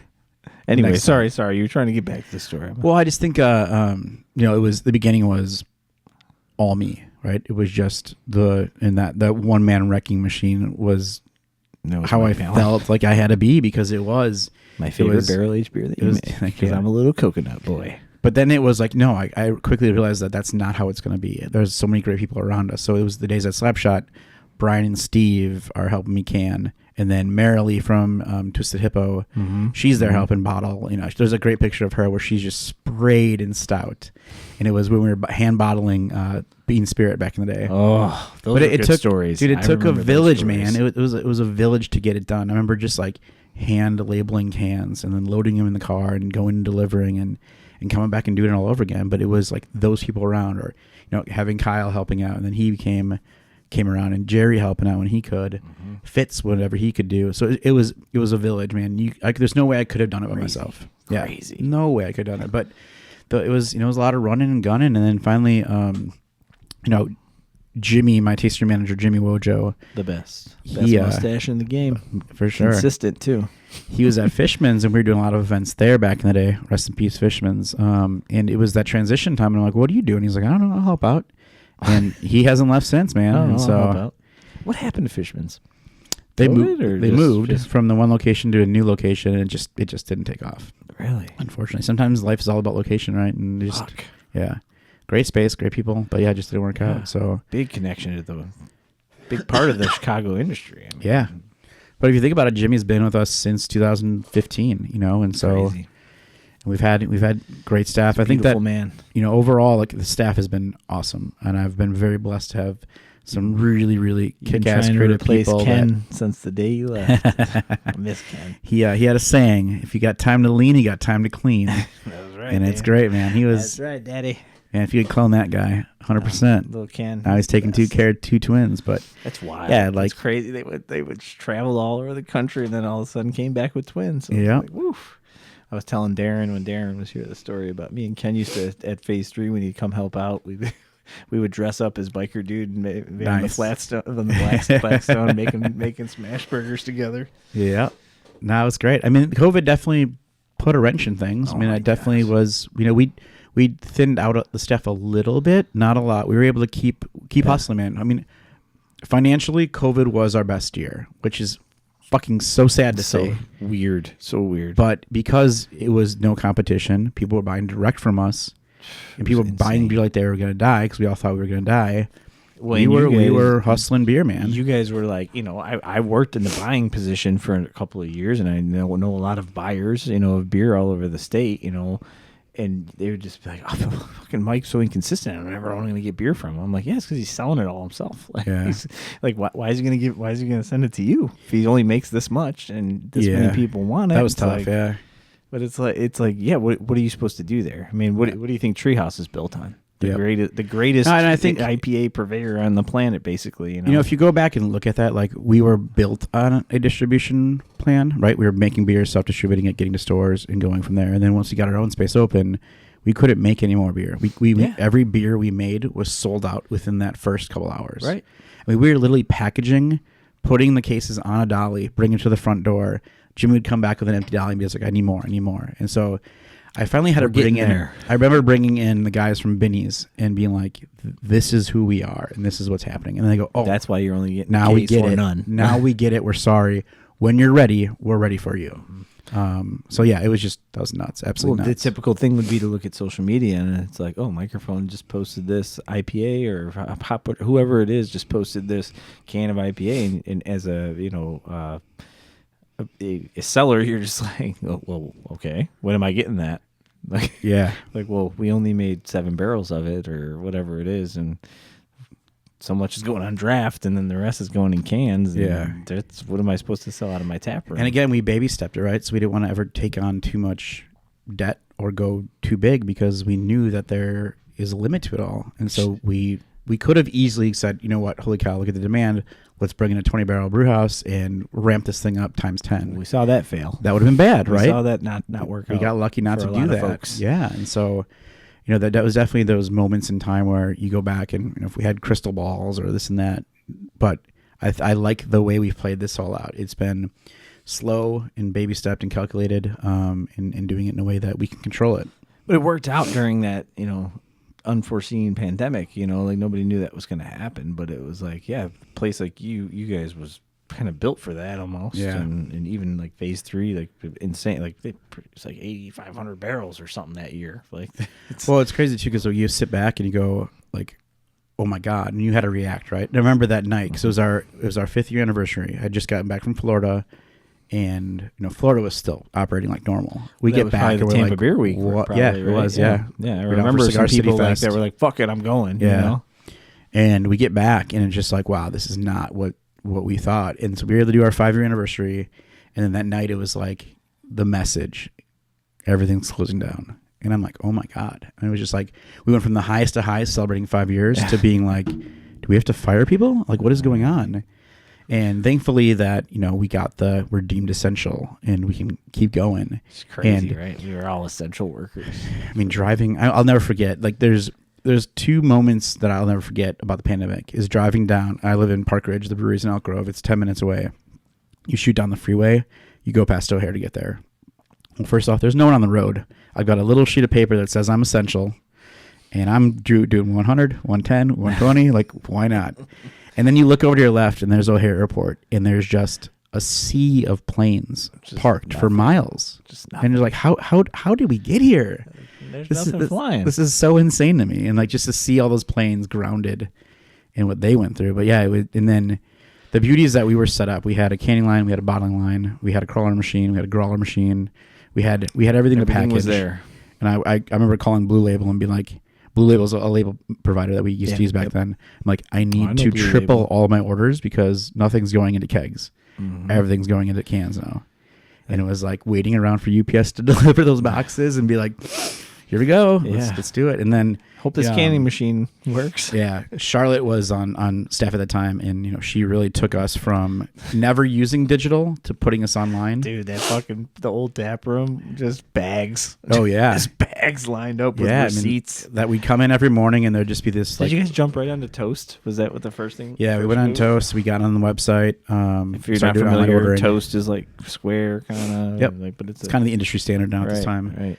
But yeah, she got us set up for that, and then it was her and I coming in the morning and just seeing, runner receipts, packing them up on the table, and then figuring out how to get it to people safe. And while you guys were doing that, I was doing the same thing at Crafted 1979 in Mokina. I was by myself every morning walking in, and the receipts would start firing off the printer, and I was just slowly packaging them up, and we put a table on the outside, and I would have people text when they got there. I would run outside, put their beer on the table outside, and go back inside. They would get out of their car, come pick it up, and then it evolved over time. But that was how we started, when everybody was just like, well, we're all dying. So. Yeah, and it's as stressful as the time was, because you didn't know what tomorrow brought. Like, you'd have a business plan in your mind, and you have to throw it away the next day because everything changed, right? Yeah. Now we can have people in. Now we have to have a tent outside. Now we can't do this. And you guys built an entire fucking tap room outside, addition, basically, to your.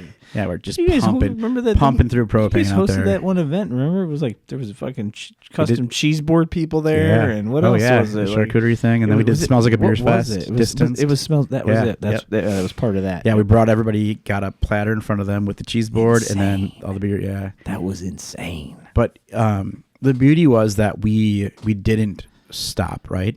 So I'm coming in and I am interacting with Charlotte. I'm interacting. Did you have any with, choice, man? The packaging team, the brewers, Wojo, so we didn't have that isolation. We were still going, and doing it, and having to trudge through. But it was, you didn't know when the end was. You didn't know what was going on. We spent so much money in that tent, so much money on propane, but we were able to be a business. It's a temporary thing. Yeah, temporary. A couple of years, right? For a couple of years. But man, it definitely it taught us a lot, right? It changed the way we are. It changed the way everybody is nowadays. Our buying habits have changed. Yeah. The way people leave their house is different. Yep. But we got through it, and hopefully we never ever see anything like that in our lifetime ever again, because that was just wild. Well, that just reminded me when we're talking about that addition that you built onto the side of the brewery itself, on top of the blue room that you built, and then to even further to the next side was the tent that you could access, and that made me think of issues with like the business park and your neighbors and your mayor and all that stuff. But I remember our first episode that we did together. I just remember it sticking out to me that you had really gave a lot of credit to like Elk Grove Village, and I know you had to do some work and you had to get in front of people and really like explain what was going to happen here when you opened your space initially, in Elk Grove Village.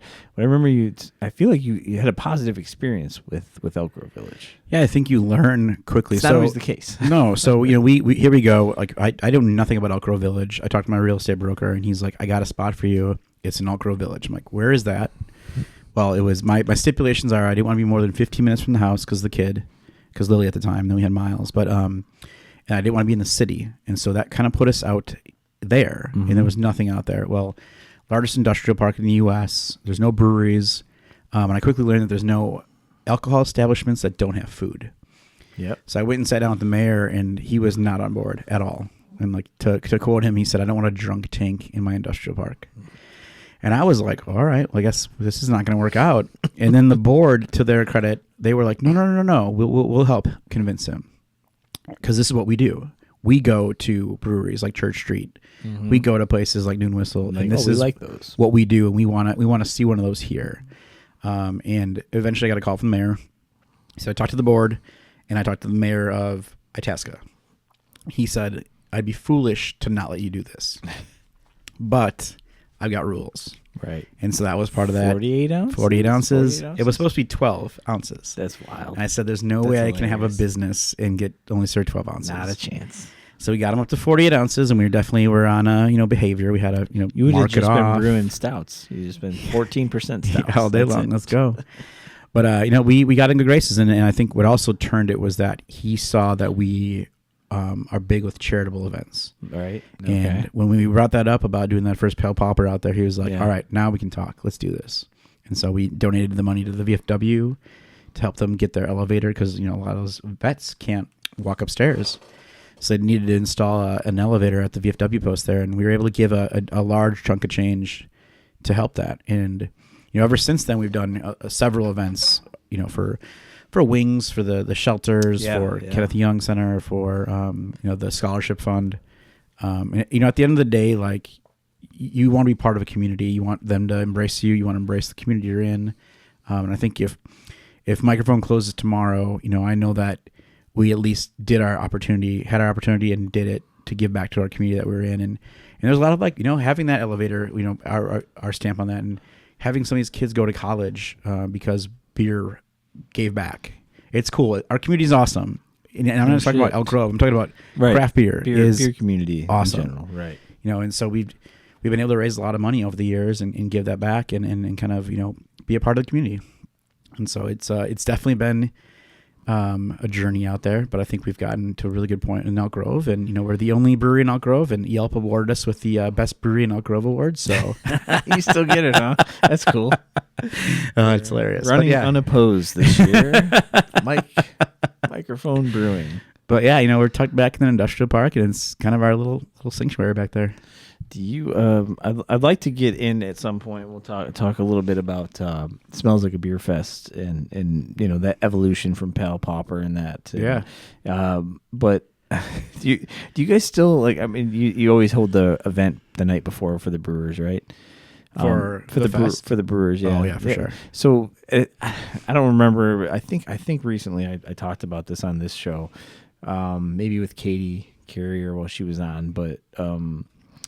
You were the first person I think I talked to in the industry that really looked at it from the angle of why, as a brewery or a brewer or an owner, why would I want to come to this if you're not it's not really built for me. Like, these festivals are not these big events in craft beer all over the country, not just Chicagoland, but all over the country. They're not built for me. And a few people got it right, and maybe that's where you were inspired. But you were always the first one I thought in Chicagoland that got it right. I'm how you entice the best and the brightest, basically. And that's part of your relationships we talked about and the travel and all that. But how important is that to you that when you hold a big event like this, that these guys and girls that come are taken care of, I guess? I don't know.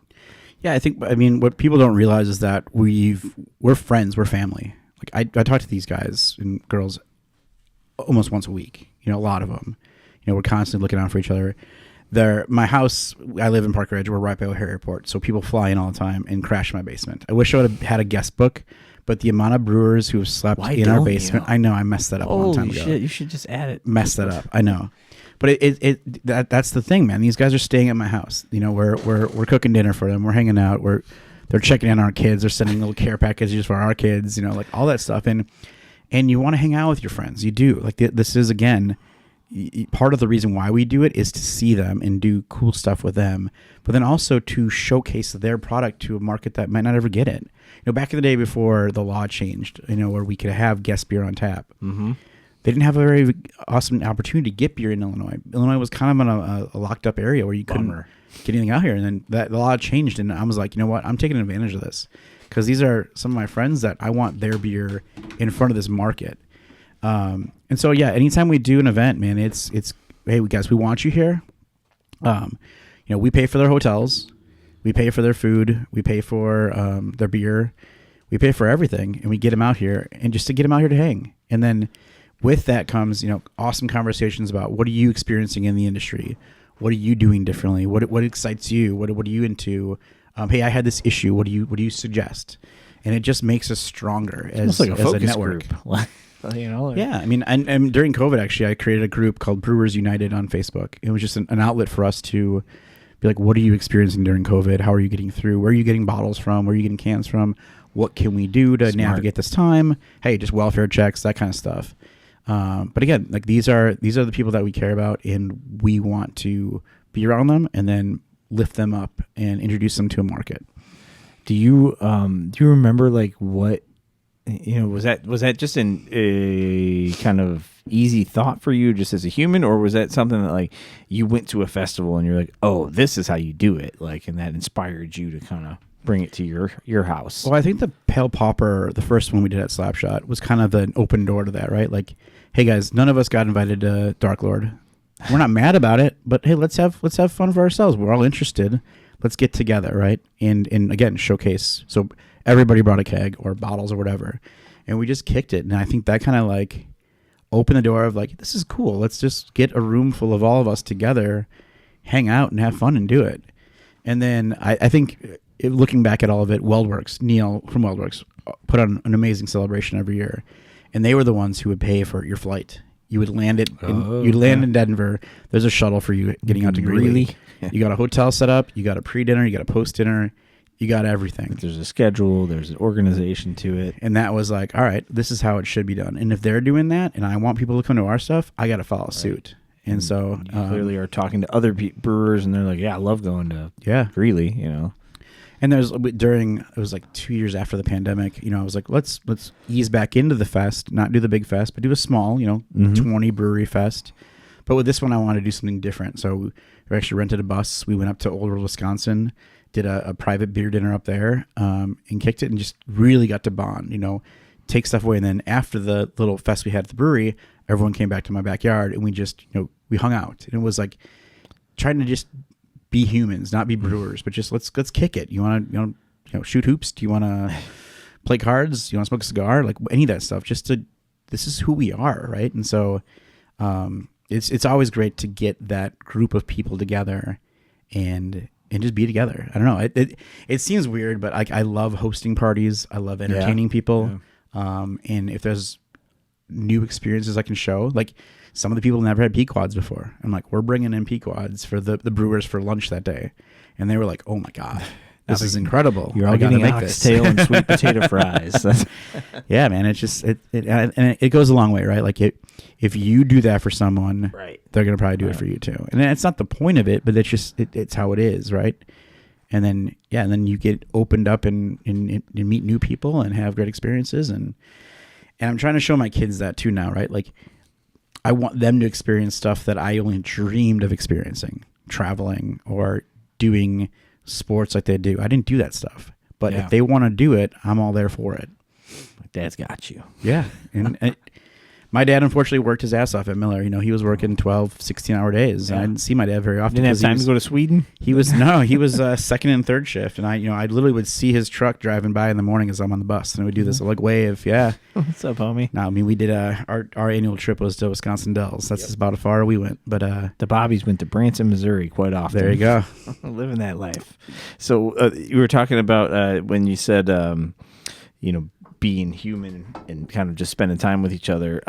One of the things I thought about that I've noticed over the years being more and more involved in craft beer and getting to work in it and then being sent to festivals and things, the fucking shoes, man. Like, why is this always been a thing? Like since you've been in the beer world, like when did you start getting into shoes? I mean, your shoe game is incredible. It was back in fourth grade, I think. Okay, it was. so you're just like, so I didn't like my one like incentive.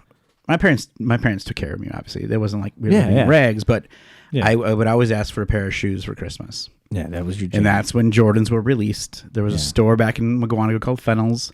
They would get Fennels. It was just a family store. But she would get the Jordans, and she knew I wanted them, and so I would, that was the one present I got, and I coveted. And I would be that kid that would bring the box with me on the bus, change out of my boots into my Jordans, hell yeah, and take care of them. Snowing all year round in Wisconsin, so. Exactly, dude. So it just started there, and it was like, and then I didn't in college. I didn't collect. I was. Or didn't buy shoes. I was wearing broke. Whatever. Yeah, broke. You had one pair of shoes and that was it.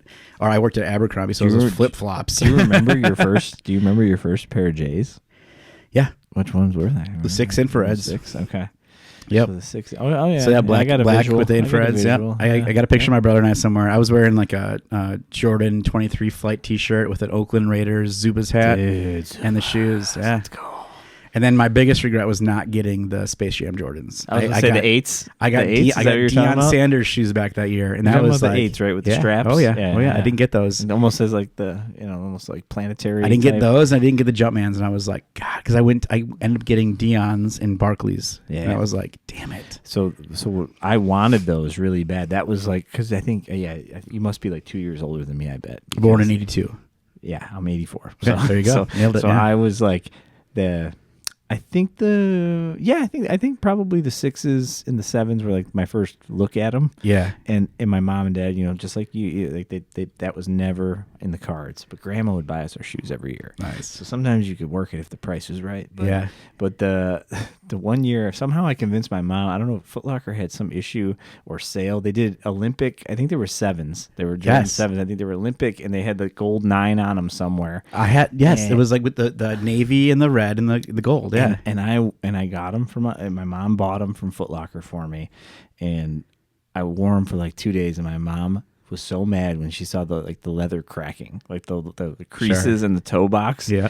She was so mad, and she took them back, and they took them back at the store, and she made me get Scottie Pippen flights. And that was the only pair of Jordans I had ever owned until my adulthood. And now I have like 5 pairs, but that's it. But I'm not like a huge sneakerhead, but I love that culture so much. I used to love going to festivals and being like, Jesus Christ, look at the feet on some of these dudes. These dudes were fucking out there showing there's that out. subculture for sure. It's cool. Wakefield, right? Wakefield's on, he's a big that. one. I mean, most guys are now in the game. Like, it's cool. We always roll in and be like, "What's the heat on the feet today, guys? What are we rocking?" It's fun.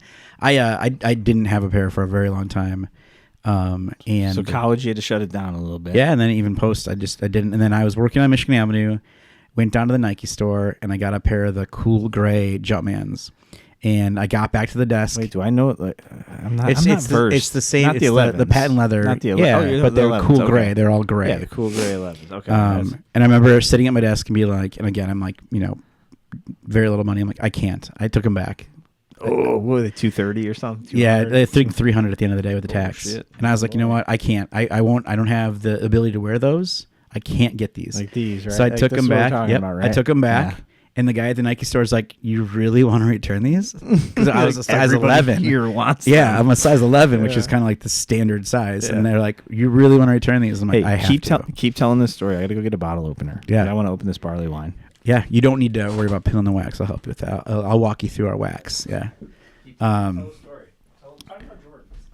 Yeah, I have a buddy, Paul Idzik, who I will give full credit for naming Smells Like Bean Spirit. He's the one who brought the name to me. He's the one who brought Tugboat Coffee to us, and we created that beer. And one day we were on a family trip, and he surprised me with a pair of Jordan 6 infrared white lows. And I was like, "Where did you find these?" And he was like, "Oh, yeah, you can get Jordans again. They're making them again." And I'm like, "Are you kidding me?" And so then it started this like, all right, if I can get Jordans again, I need to start building my collection again. Wait, what lows were you talking about? The infrared white. Infrared whites? Yeah. Wait, so what year? Like the when would he have gotten this to me? He would have probably been like 2017, 16. So they're like or 15 or 16. Retros. Yeah. They're like retro. Yep. Wait, so, you're going to walk me through the wax here. I am just getting into it. Just so our wax is you don't have to worry about. Yeah, you can just cut open into it. There you go. Boom. Easy peasy. Don't have to worry about cutting your fingers or yes, sir. turn it apart. I'm still on the P3 ambassador page. Oh yeah. There was a 70 comment thread going on about somebody. They put a picture of their bottle cap and how mangled it was. By the time they got it open, there's just 60 plus comments of people just stories about finger cuts and all these different things and thick wax. And it's funny. We just did that. Take the barrel back with Crafted, and they were like, "Do you mind if we wax it?" Denver. Yeah. Do you mind if we wax it? I'm like, "Yeah, no problem." Denver wants to wax the Crafted crew? So it was. At your take place. the barrel back. No, take the barrel back in a Neapolitan barrel from Good Times. Yeah. So they wanted to wax Neapolitan style. So I just saw somebody post like, "Oh my God, this is the worst I've ever had to go through to get this." Somebody's done that before. And I'm like, "Hey, it wasn't us, guys. Yeah. It wasn't us." No shit. You get 3 layers of wax. 3 layers of wax. Yeah, might as well get the saw out. Nope, you don't want any of that. No, it looks cool as hell though. I like that they did that. Awesome. Yeah.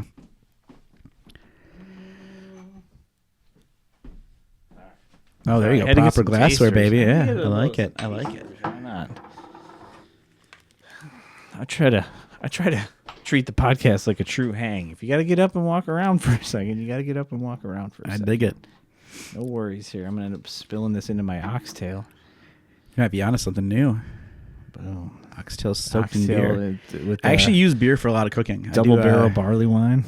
I do my annual chili. I use Bourbon County Stout. Yeah, I use Bourbon County Stout quite a bit in my chili every now and again.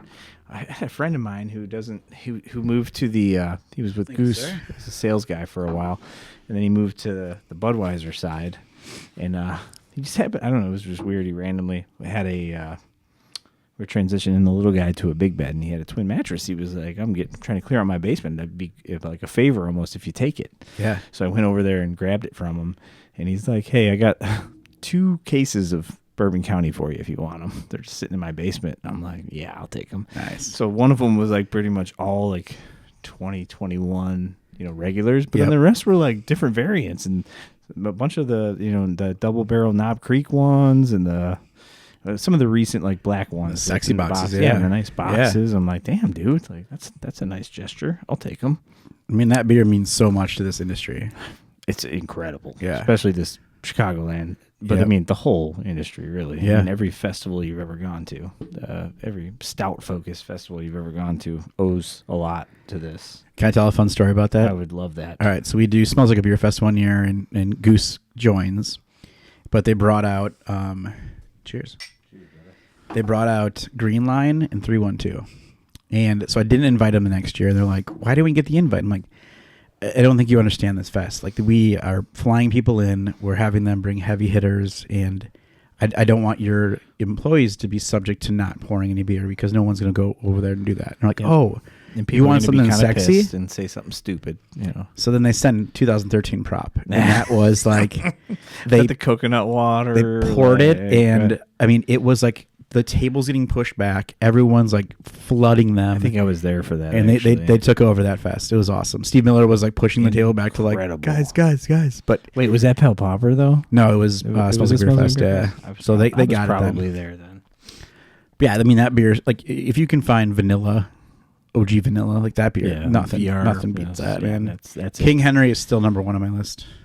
I've had that one time, thanks to LaShawn Cato. I think he opened that at Crafted once. But VR we had a really fun night one night at Crafted years ago where they, I'm sure Pouch was behind most of it, as he is for a lot of things because he's just a thinker, like he's just smart when it comes to this stuff.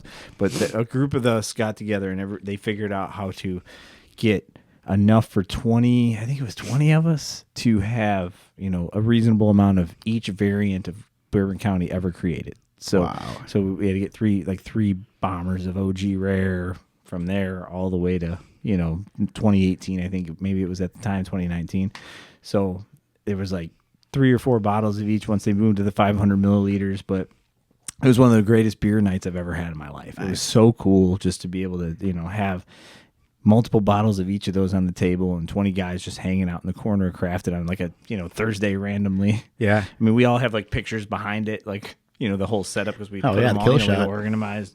Before we drank, we took a nice picture. We had like, it was like a picture wall. Yeah. It was like, I got to get behind this and show off a little bit. We would do that every Black Friday. We would do everyone go hunting, get your bottles, then come back to my house, and we would just pop everything open in the basement. One year, it was went into the deep hours of the night, and we had the Sabco brew house was in the basement. So the basement ended up having like a full legit brewery down there. Wait, where? What? At my house. Sabco. Yeah, I had a Sabco. What's a Sabco? Is that the brand of the brew brand system? So it was like So with what? the Like kettles, 10-gallon like brew system? 15. Ooh. So we decided, hey, I got grain. We've got yeast. Damn it. Let's make a Berliner. Wait, you guys So came there's- up with a Berliner while you're drinking? While you're drinking So like stouts? that's when we had to like it was hilarious. Everybody's like, I need a break from this big old stout. Let's make a Berliner. Yeah, it was funny. But yeah, I mean, it's such an annual tradition, to indulge in some Bourbon County. That's how I learned about. I didn't know anything about bourbon.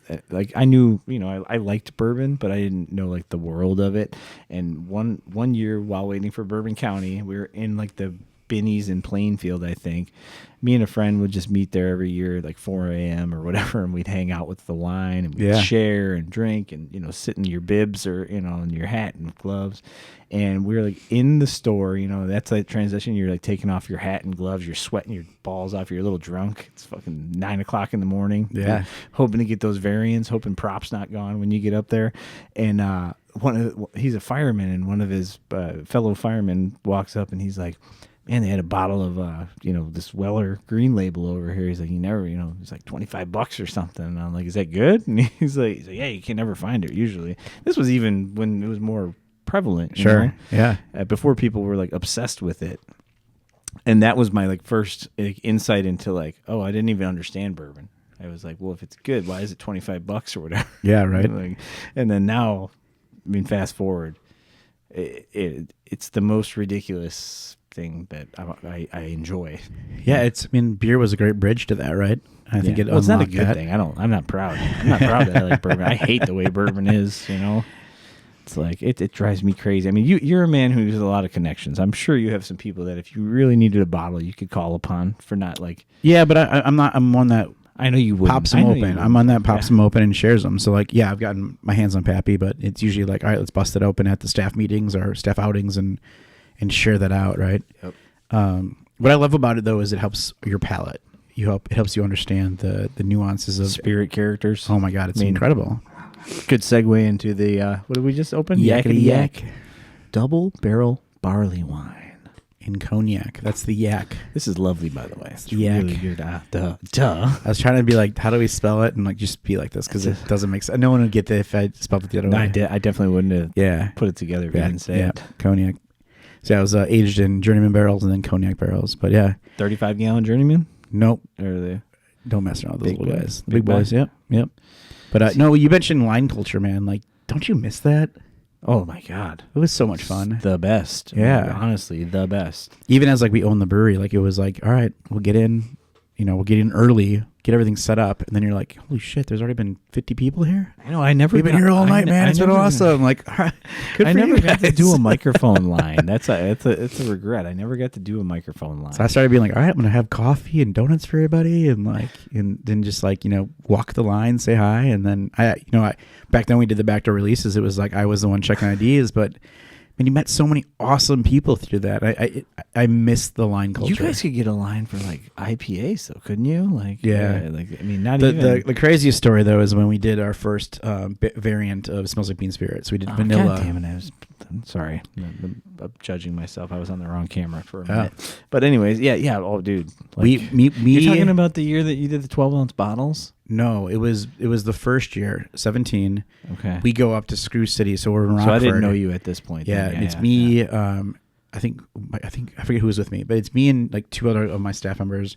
We head up to Rockford to do Screw City Beer Fest. Yeah. Before I leave, I go to a great festival. I've never been. Oh, it's amazing. Rockford is a great beer community. Honestly, great. Evan always told me like that's a great cool spot. Check it out next year.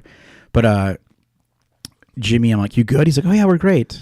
And all of a sudden I get a call. I'm like, we are not great. We're not good. There's a line all the way around the industrial park. We have one POS.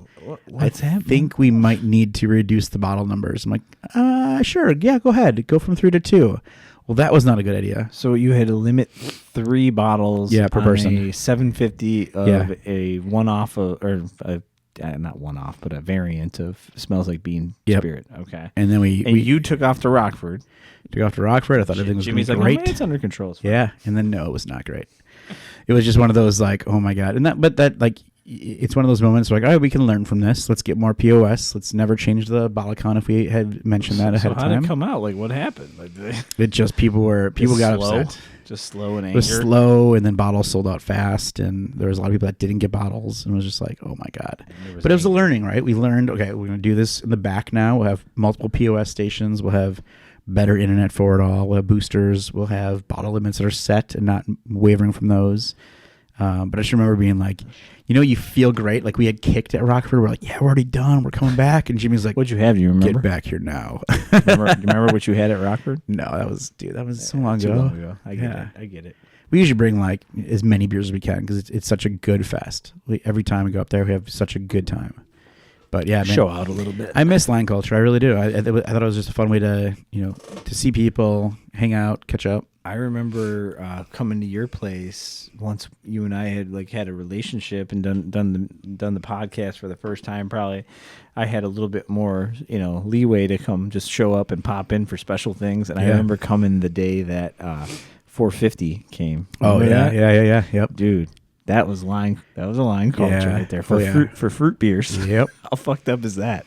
Yep. Think about that right now. Right. You couldn't do that right now. That wouldn't work. No. And then there's another one was that who was their sales guy? I love that guy. McKinley.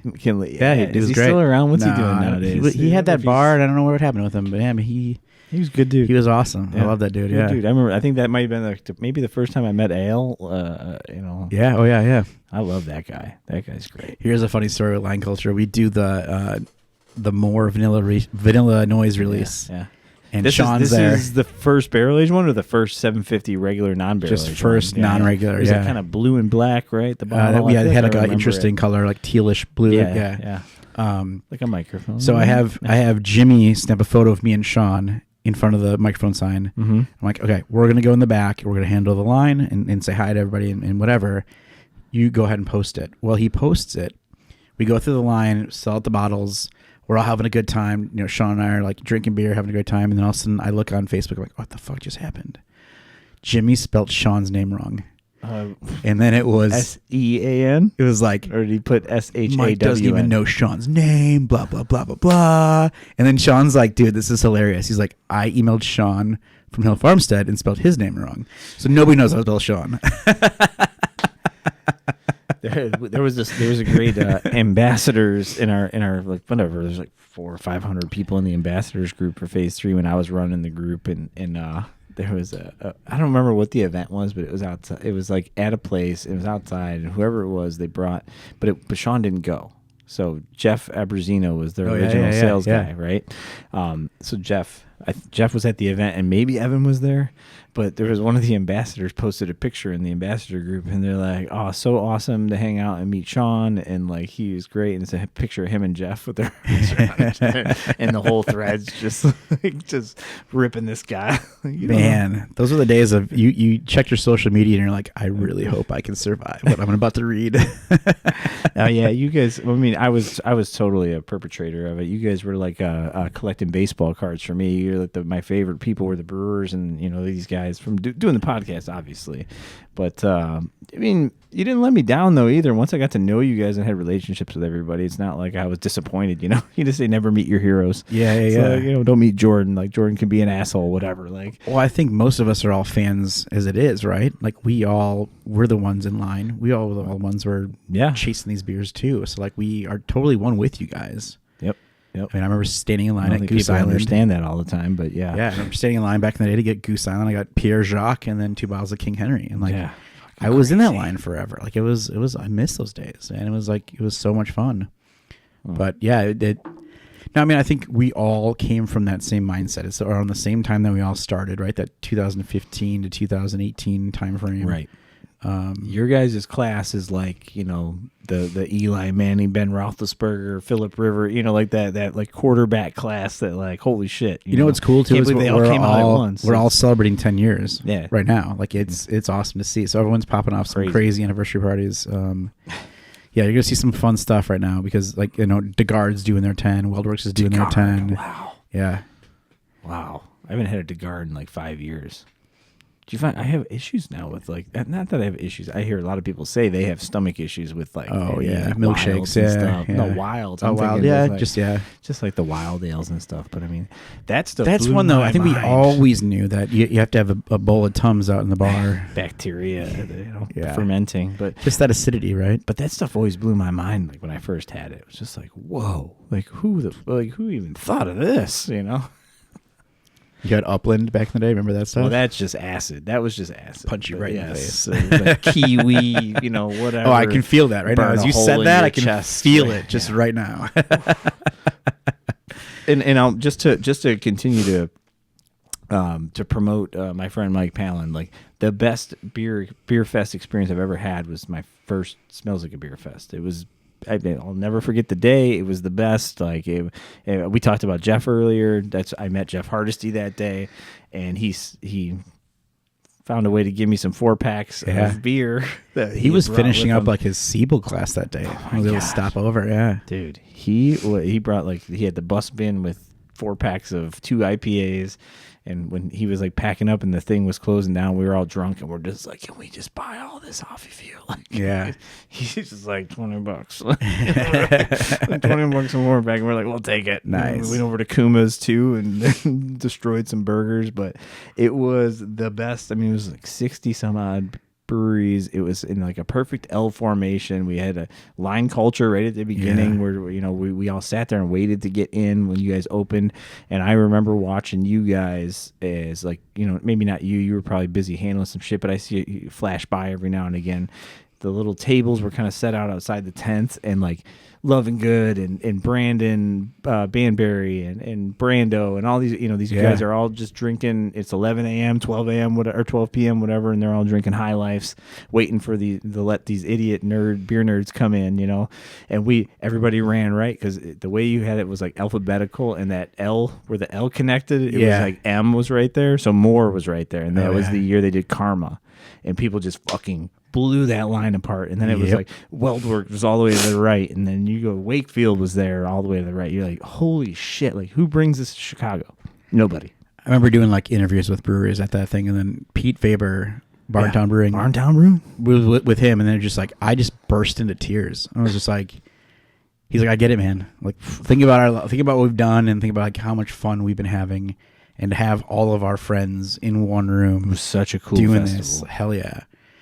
It's those moments I'm getting my hair stand up thinking about it. Like it takes a lot of work to play. It's like planning a wedding. Yep. But then in that moment when the people are coming in and drinking, you're like, hell yeah, let's just relax, have fun, enjoy it, and then get to cleaning up. Well, and just know that like at least a dozen of us that were tight together towards the front of that line were feeling those same way. Like that goosebumps. So like we were like thoroughbreds ready for the fucking that horn to go off, and we were gonna go. Like everybody, that was the kind of culture and excitement that was going on at that time, where people were just so fucking psyched to be there, and just like couldn't believe that all these breweries they've only dreamed about visiting were all standing there waiting to not only serve them a beer, but serve them basically their best beer and 2 beers. Yeah. And even that next year when it snowed, oh my god, that was hilarious, right? The tents, the fucking snow's melting and coming down the tents. 60 degrees on Friday, 60 degrees on Sunday, but snowstorm like no other on the fest. I rode up there with the Iron and Glass folks, and I think it was Eric and Maggie and that group, and we get out, and Sean and Evan had just started phase 3. They had their first like stout in magnums. They caused a whole fucking ruckus. I have that on video still. That's great. It was insane. That's what it's about though. Let them showcase that badass shit. It was awesome. Yeah. You guys had the fucking records hanging over them with their beer, what beer they brought written on the record. It was like so much time and effort and thought went into like how that half these Florida guys are wearing shorts doing snow angels. Like it was like, you'll not forget that. That's the year before and the year after. Yeah. Even when, the year before it wasn't cold or anything, but like that, I'm just saying like the memory, like the effort, all that went into setting it up, and the School of Rock. I mean, having that there, like, again, going back to the community and the I didn't even mention that chapter of my life. Yeah. Oh, dude, let's have at it. Yeah. Yeah, as I transitioned out of the Verve Life digital agency, we went over to School of Rock. What was Verve Life, by the way? Because Merv brought it up. A digital music agency. That was what you were talking about earlier. The brands and the fans, yeah. Okay. But yeah, that company kind of switched gears and went over more toward like blanket licensing, which is kind of boring in my eyes. And so School of Rock was moving their headquarters from Teaneck, New Jersey to Burr Ridge. And I just threw my hat out there and got the job as the Teaneck, New Jersey. Yeah. That's hilarious.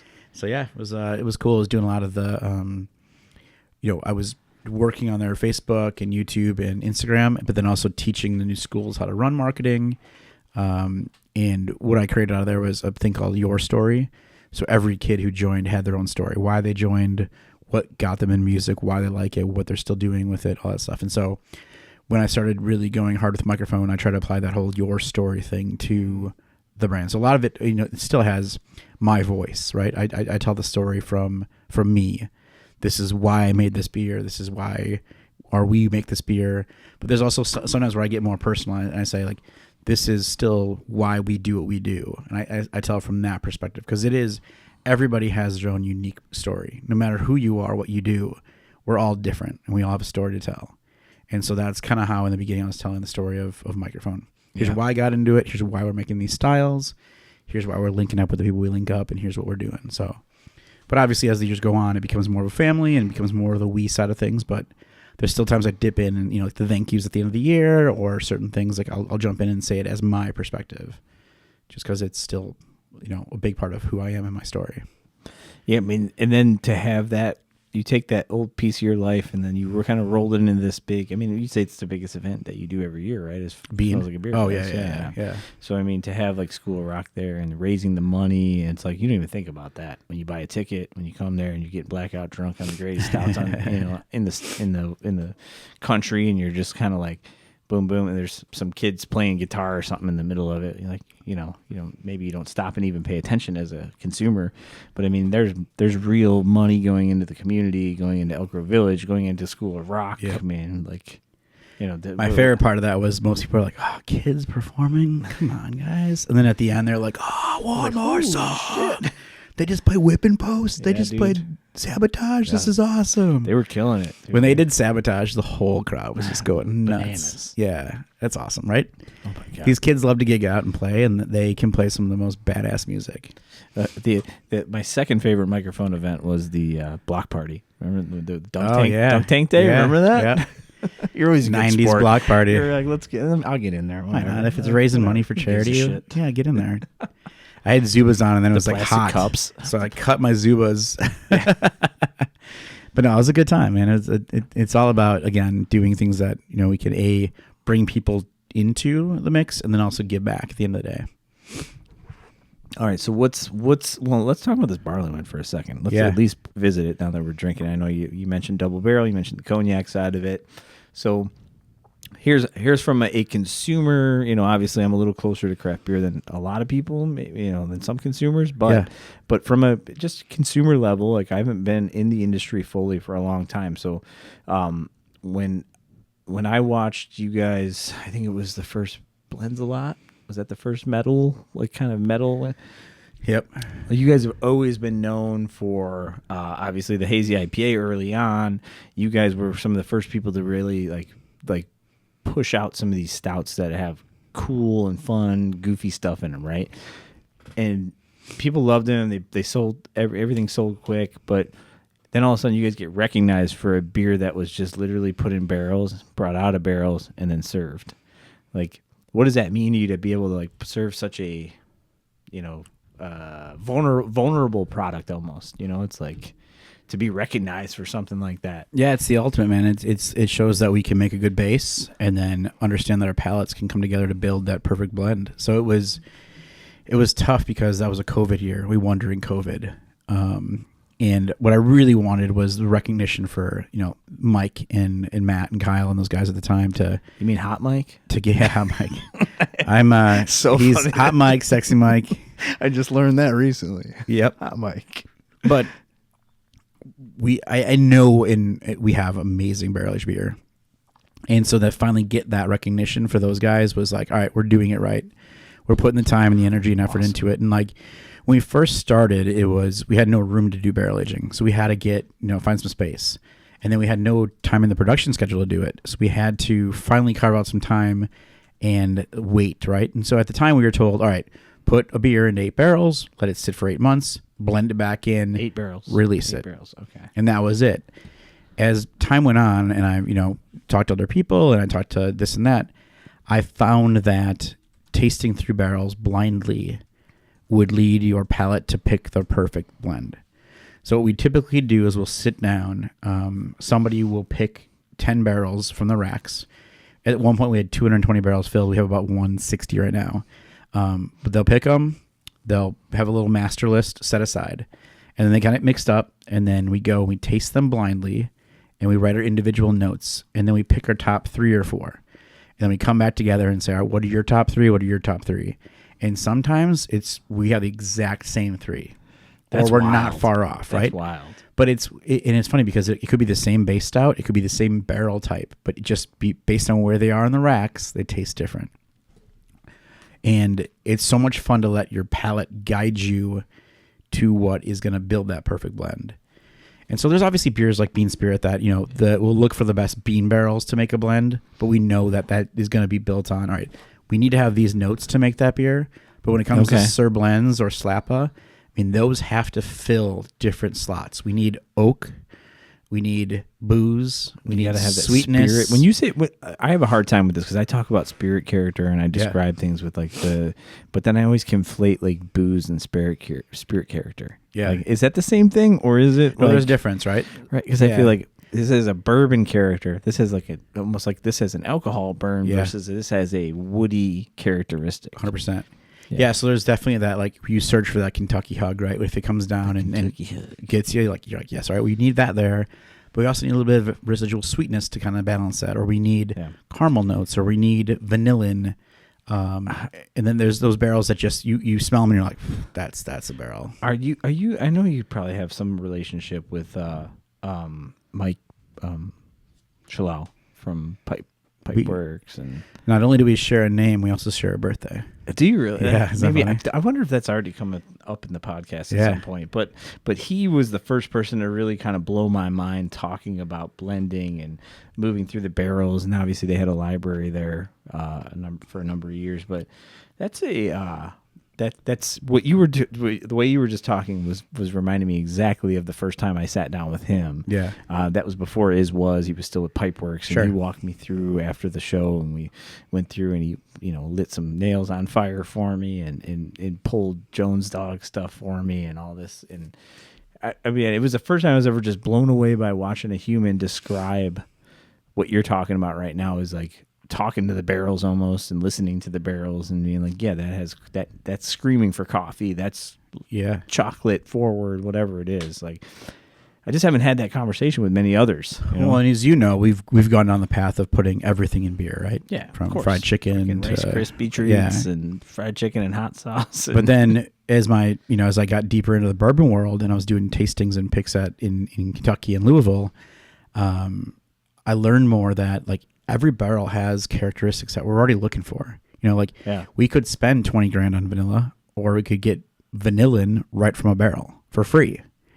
You can get nuttiness, you can get caramel, you can get all those flavors that you're looking for that you could pay for as adjuncts, or you could just let the barrel speak. And so that's where those two projects kind of came about, the Sir Blends and Slappa. And then obviously, we have Pick a Destiny, where that then opens that up to our stores and consumers to kind of get involved in that mix and see what we're going through. What's funny is seeing how different those are, right? Pouch just gave me his Prairie bottles that he got. So that's a brand that's been doing that for how long at a high level. Yeah, it's kind of they took it to an extreme level that was insane, man. That was crazy. A very small local version of that. But I think that was an awesome project they did. It was just very hard to manage. But when you guys first got bottled and ready to taste, or even right out of the barrel with Sir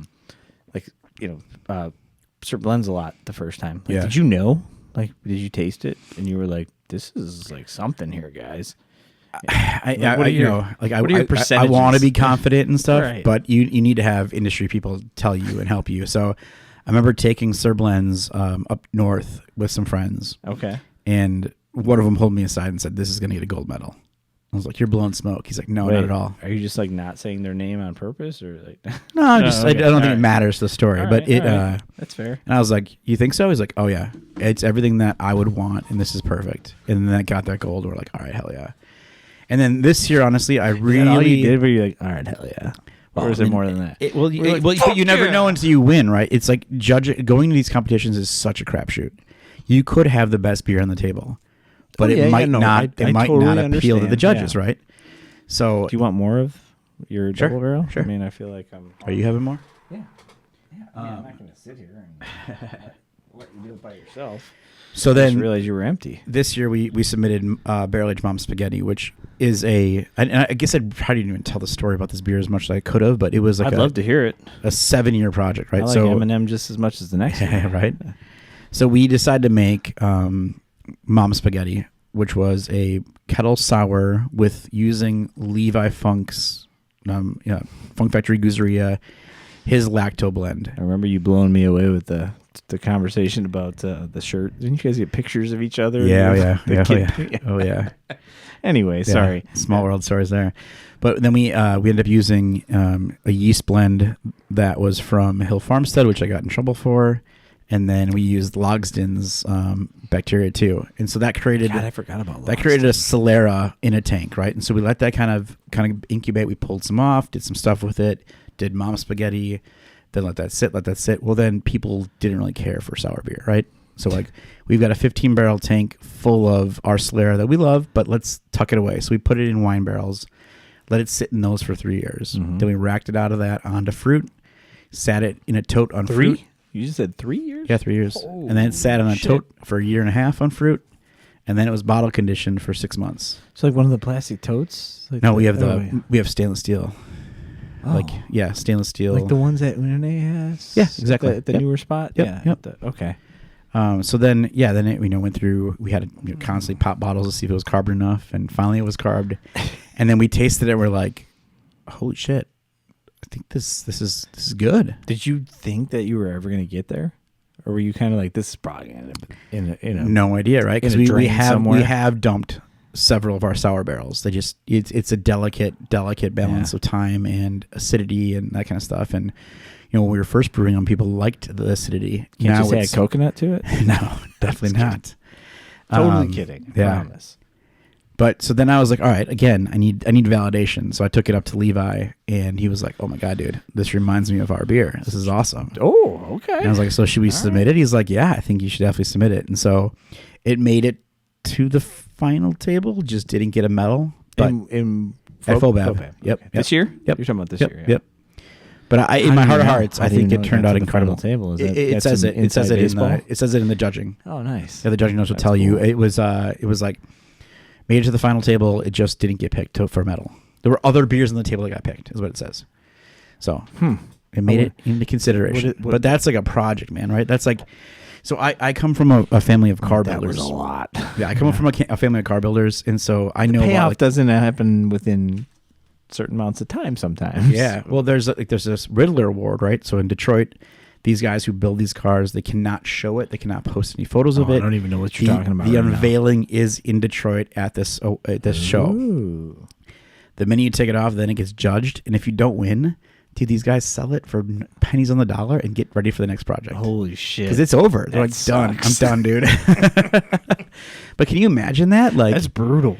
I know, and so I don't want to treat beer like that, but like sometimes when you don't win, it fucking hurts, man. Because I can see that. Yeah. Because a lot of these now have years invested into them, and we're not just slapping a beer together so we can get free tickets to go to FOBAB. Hey, you're not. We're trying to. No, dude, just start a podcast. That's the way to do it. That's all you got to do. Way less effort. Thanks. Shout out to Tassie Communications, Katie Kristen. Carrier. Yeah, Kristen and Katie Carrier. But no, it's. We've been very lucky to have Sir Blends had won back-to-back golds. That's and fucking nuts. At World Beer, US Open Beer. It doesn't matter which competition. If you're talking about World Beer Cup, US Beer Open, FOBAB, like these are all to me on an equal level. Yeah, and I get it. I know people will be like, "Oh, the judging's weird," and it's like they're looking for a certain. Well, it's pretty cool to be recognized for this stuff, and a lot of people have built their brands on these things. I mean, when I bartend at Workforce and I turn around, the medal makers over there's fucking 30 medals behind. Cranking, man, that's amazing. And then you look at it on a Saturday night, and you're like, oh, yeah, there's people here every night that you're here because, maybe it's community support, it's good people that run it and own it, and that's a big part of it. But when you're constantly churning out a medal-winning beer, yeah, you're going to get a good product for sure. Doesn't hurt, that's 100%, for sure. 100%. Didn't hurt Beezer or La Juice. It put some of those breweries on the map, right? I mean, yeah. It's like, I already knew Trevor was awesome. I knew he was making good beer. Yeah. I knew then it validates it, good. Right? Yeah.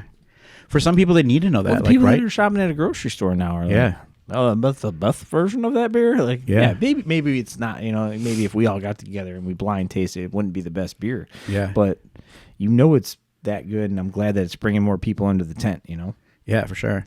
No, it's cool though. I mean, to get that recognition and feel good about a product. I'm not gonna lie to you, it's freaking awesome. Like it's to get that medal and be like, hell yeah, we did it for this beer. It's awesome. But it's like now we know that, hey, so last year Slap Out of Base took silver, didn't get a medal this year. All right, we got work to do now. Yeah. Let's figure this out. Like, what do we miss? And we go from there. For a while there, it was between Moore and us. They would get silver, we'd get gold. They'd get gold, we'd get silver. Like, God damn. And like we'd battling. Both of us struck out this year, but I think it incentivized. A lot of us did, right? Falling off so Workforce didn't get one. We didn't get one. More resident culture. I was like shocked when they didn't get any. Were there new judges this year? But shout out to the homies, fucking Alex and Kevin and Charles over at Black Horizon. They were cleaning up this year. Yeah, those are good people over there. Definitely some new names of the game this year. It was cool. Yeah, Bubble House, some new ones. That's cool. I was there, and I remember Kevin. I think that was the first year Black Horizon won a medal. I got a picture of him holding up his plaque and stuff. I was like, man, this is awesome. And now they're winning, second best. I think they won runner up, best in show, maybe they won best in show. Yeah, that's wild. But super cool. Here's my real question right here. Check this out. Wait, we're gonna look up on the screen. Do you remember this moment?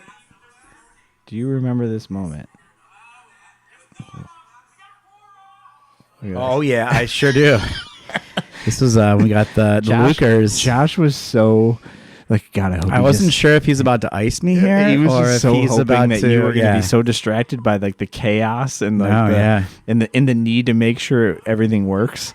Yeah, no, that was the you were like, the Luker pour battle right there. Something's wrong with the side pour faucet. No, But like a true gentleman, there's Ken in the background. Look at Ken in the background. Look at, see, we still had people wearing handkerchiefs over their face. Oh my God, this was a different time, Mike. This was a different time. That. And look at like a champ. Oh, there it is. What do you have on there? Those threes? Crease in the toe box. Yeah, look at that. Those are Tinker threes. Yeah, dude, those are sick. I like that. I now just noticed those because I didn't care about the whole world. Dude, Josh Crane's a funny one because he had his Facebook profile picture as at Microphone, and I never knew him. And then finally he came in one day to do whatever, the Pick of Destiny or whatever he did, and it was just like, this was so cool, and what a good dude, right? He's the best. He's a Packer fan, so hell yeah, baby. Yeah, I forgot you guys are asshole Packer. Hey, I didn't want to say this, but are these really what I think they are? Yeah. Okay, for sure. Got it. So if you have, like, nobody's got the accumulated 3 hours per episode to listen, but my episode 5 is a friend of mine who's his name's John Horn. So my daughter, who is now 13, her best friend since she was 5, it's her father. So he's a 6'7", Fabio looking awesome dude. He went to U of I, was a lineman in the 90s, offensive lineman in the 90s at U of I. So he's got a close childhood friend when they were 12 years old. This kid he spent every day of his life with. The kid got hit by a car and he got severe brain damage. So now he's 50, and he has the same mentality as he had when he was 12, basically. So John takes care of him. So for the last 5 or 6 years, John has spent every day with him for the last 5 or 6 years. Yeah. So Billy's mom took care of him for a long time, and then Billy's mom passed at the end of COVID, from COVID. So John just happened to be available from his previous job at the time that his mom passed, and then their family asked if John would look after Billy, during the day. So from like every day in the morning, they eat lunch together, they go up to dinner together. So they started painting together. So this was one thing that keeps him like from kind of going off the rails or freaking out, and he still has the mentality of fun. And John, jokes around. So, like I have the same 12-year-old mentality still, so it's funny to me. So they've created this character. They do it in comic book strips usually in John's basement, and they'll put little jokes, in within like the bubbles. So they call him Richard in the Sack. So you got Dick and Sack here. Nice. So it's funny because I was watching the Murr podcast as I'm driving here. I have to explain it to every guest. Is that really balls? And then I saw that one. I'm like, oh no, I get it. Yeah, it's definitely. I thought about it too. I'm like, man, I'm gonna have some guest in here. They're gonna be like, you think I'm a fucking nutsack, huh? Like that's why you put me next to this nutsack. Nope. It's just so John. He's like, me and Billy had like 200 canvases basically in the basement. So Yeah. he would send me these pictures of him like scanning the floor, and I would ask him for them. So right here on the other side of this wall in my garage, I built a custom, or not custom, but like a DIY cold plunge with a old chest freezer. Nice. And then I have a little one-man sauna, which we talked. You have you bought Yeah. a sauna not too long ago. Yeah. So I told him, I was like, I need like a hot and cold picture to like hang up by each one, so he would like send me stuff and like, oh, grab one. So I was like, hey, this is my podcast logo. I'm thinking about starting this video version of it up. Could you paint something for me? So he painted that, and then I said, you know what? I need like a hosting guest. I was like, how about Richard in the Sack? I want them to make an appearance. I thought it was pretty funny. Then he ended up being on the podcast. That's a great story. Sorry, I think I've told that story like 10 times on the podcast, but my apologies. I'm just learning. I'm sorry. I had to let you watch that video of That was good. the ice was video. good. And I thought to myself, wait a minute, Because I felt like I was doing really, really good at pouring with the Lucre. Like I was getting that creamy, shaky foam. Josh was trying to. He posted every time he poured one. He fucking posted. So so it made sense. He got me good. He's always got it up here. Yeah. He's always thinking about it up there. What's next, Mike? I mean, like, I know you're obviously busy. We didn't go too hard into post you finding a way to get Lisa to like you at your job. But I mean, you guys are a married couple running a small business. It's very successful in my eyes. I don't know, maybe you guys feel differently about it, but I think what you guys are doing is amazing. Yeah. And obviously, she, if you'd ever listened to the old podcast, you'd know that Lisa is lawyer, accounting side of things, right? So like, what's next? How do you guys like coexist? I mean, you have kids that are now 12 and 8. Yeah, correct. Like, busy. Like, what's life like right now? Let's go there. We're finally at a place right now where life is chill because the kids do not have sports because we're in that like downtime, but it's about to crank because Lily's got volleyball, dodgeball, and softball right now. Dodgeball. What the fuck? Yeah. They make them wear like face masks for that? No, it's just Old fun. school? It's like Friday night or they play 3 and like fast, quick games and then it's done. But Can it's you cool. hit him in the face? No, you can never hit him in the face. No? Okay. And all right. I don't know. Were you You've part? never Were you part of the dodgeball? industry when we played dodgeball Goose Island? No, see, I wasn't. the best. I know. Everybody was talks about the it. best. You know who Matt Offerman talks about? It was the best. It was seriously the best. And somehow we got to the finals like twice and then lost. But anyway, no. But when we're in sports season, we're Uber company chauffeuring the kids to practice to this to that. But I love it because again, I played soccer and then I blew my knees out my first year of football. So I didn't really live the travel sport life. Mm-hmm. My kids both seem to be able to Now play you have sports. to. You really can't. No. Travel sport now.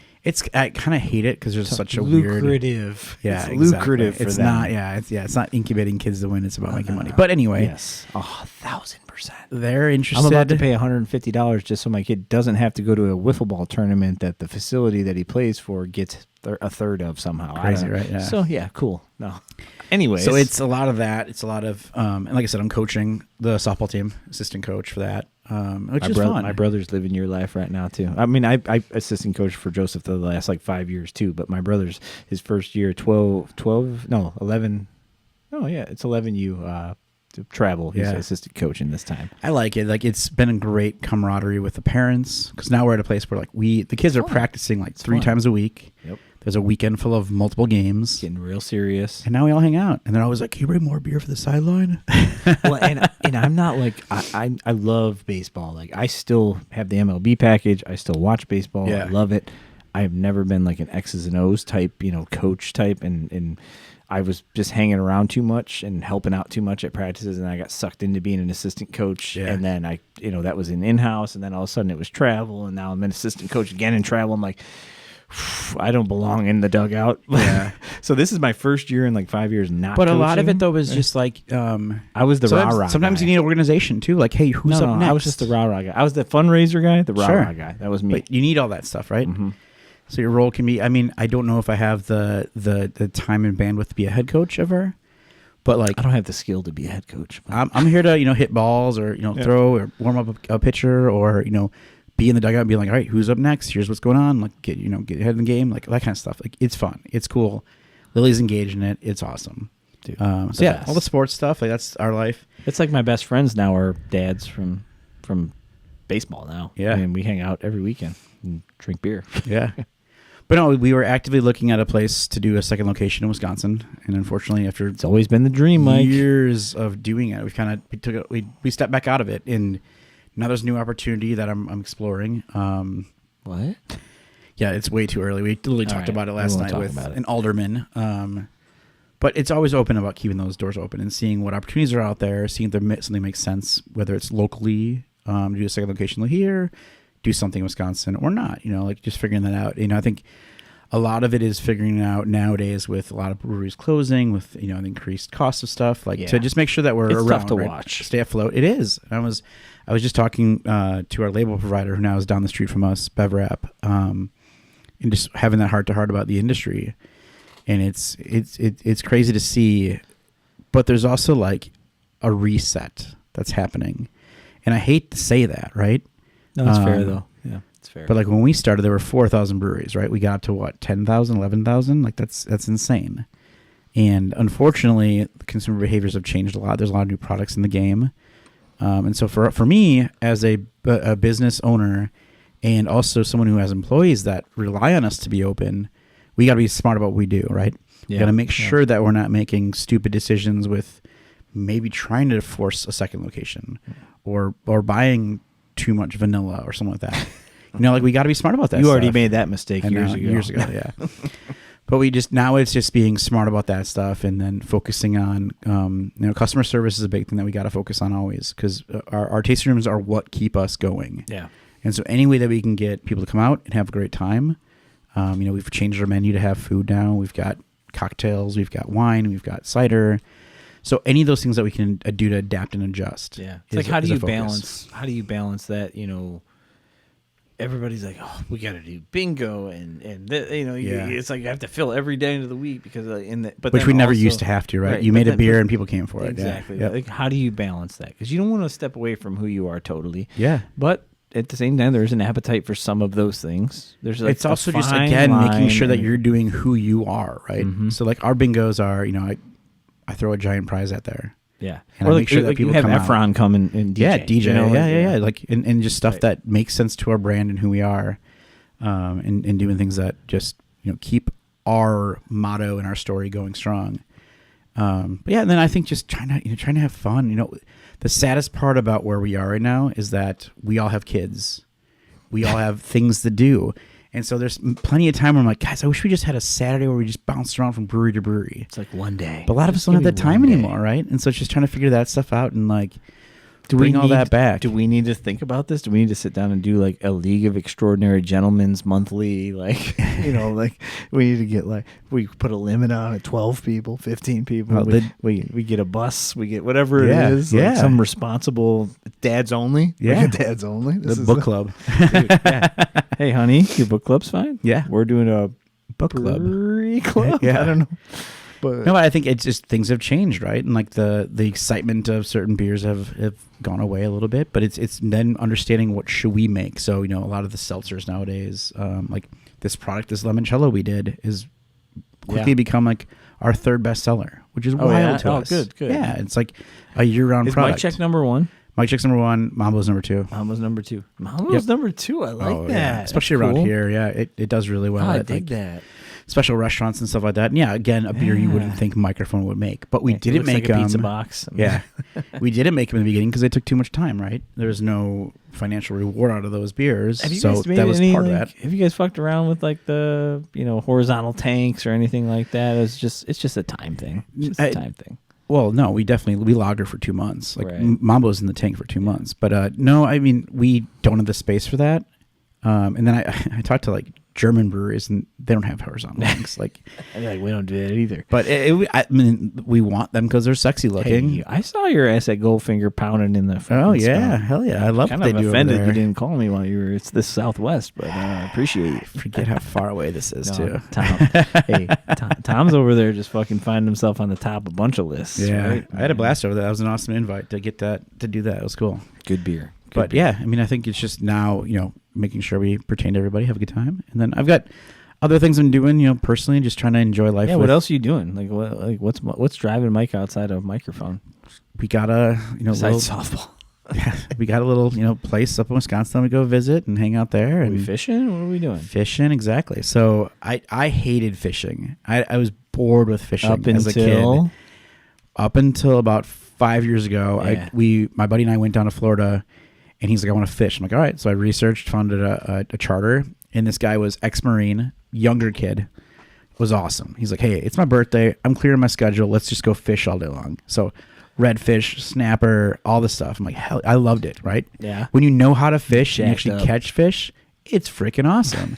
And then we ate it right away. And so last few years I've been doing a lot of ice fishing. Midwest fishing? Ice fishing, baby. Yeah. Going up. Yeah, I got to get up with Brando. I was Work going to for say, Brando, how are yeah. you and Brando not doing this? We've been talking about it, yeah. You guys need to just show up in Colorado and get Banbury out there too. He loves a good ice. I don't mind the cold weather. I'll go sit out in Lambeau and freezing cold. Oh, of but course, yeah. I'll sit on the ice and do it too. Why not? Right, yeah. Let's do it. Let's sit out there and there's something cool about ice fishing nowadays too. It's just a fun thing that we do. So little shanty. Yeah, You gotta have the right people. You gotta have the right people around you. 100%.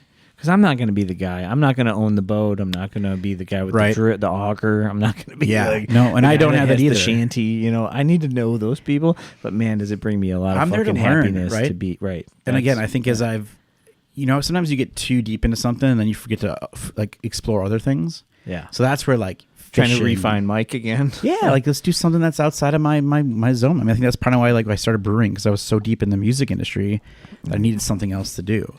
I feel like that's if I can get up fishing, do stuff like that, or just I need to get more active and do more hiking and biking and running is probably not going to happen because my knees are destroyed after football and soccer and tearing ACLs multiple times. But no, that's not good. Yeah, no, that's not good. I remember you being on crutches at one point. Oh yeah, it was brutal in your brewing days. So yeah, it's hard to do it, quote unquote athletic days. But hard to do it. But you got the Peloton at home, right? You were in Peloton. You got the sauna. You got the Peloton. Try to do our best. It's impossible.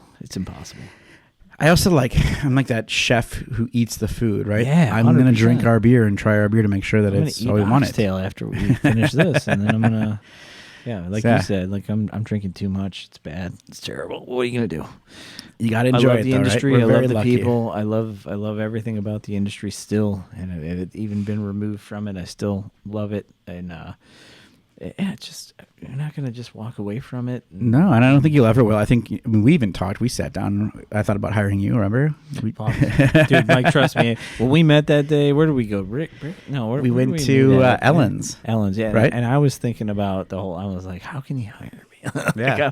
How can this guy get me in the door? You were. But I think you were overqualified for the position. At the time you had Charlotte. There's nobody more. There was no Jimmy, Charlotte. Yeah, it was Jimmy as your taproom manager. Yeah. It's like, what can I even do for him unless, But you're a great dude and everybody wants to see you be successful. So whether it's in our industry or something else, we're always going to watch after you, right? Yeah. I think a lot of people do that in general. You'll see some people dip in and out of this industry. Oh, yeah. But there's always people who are like, that guy, I don't care what they do in life. I want to make sure that they are taken care of in life. And not to make it weird, but I've never forgotten that day. Just coming to meet with you and just understanding it didn't matter if we figured something out or not.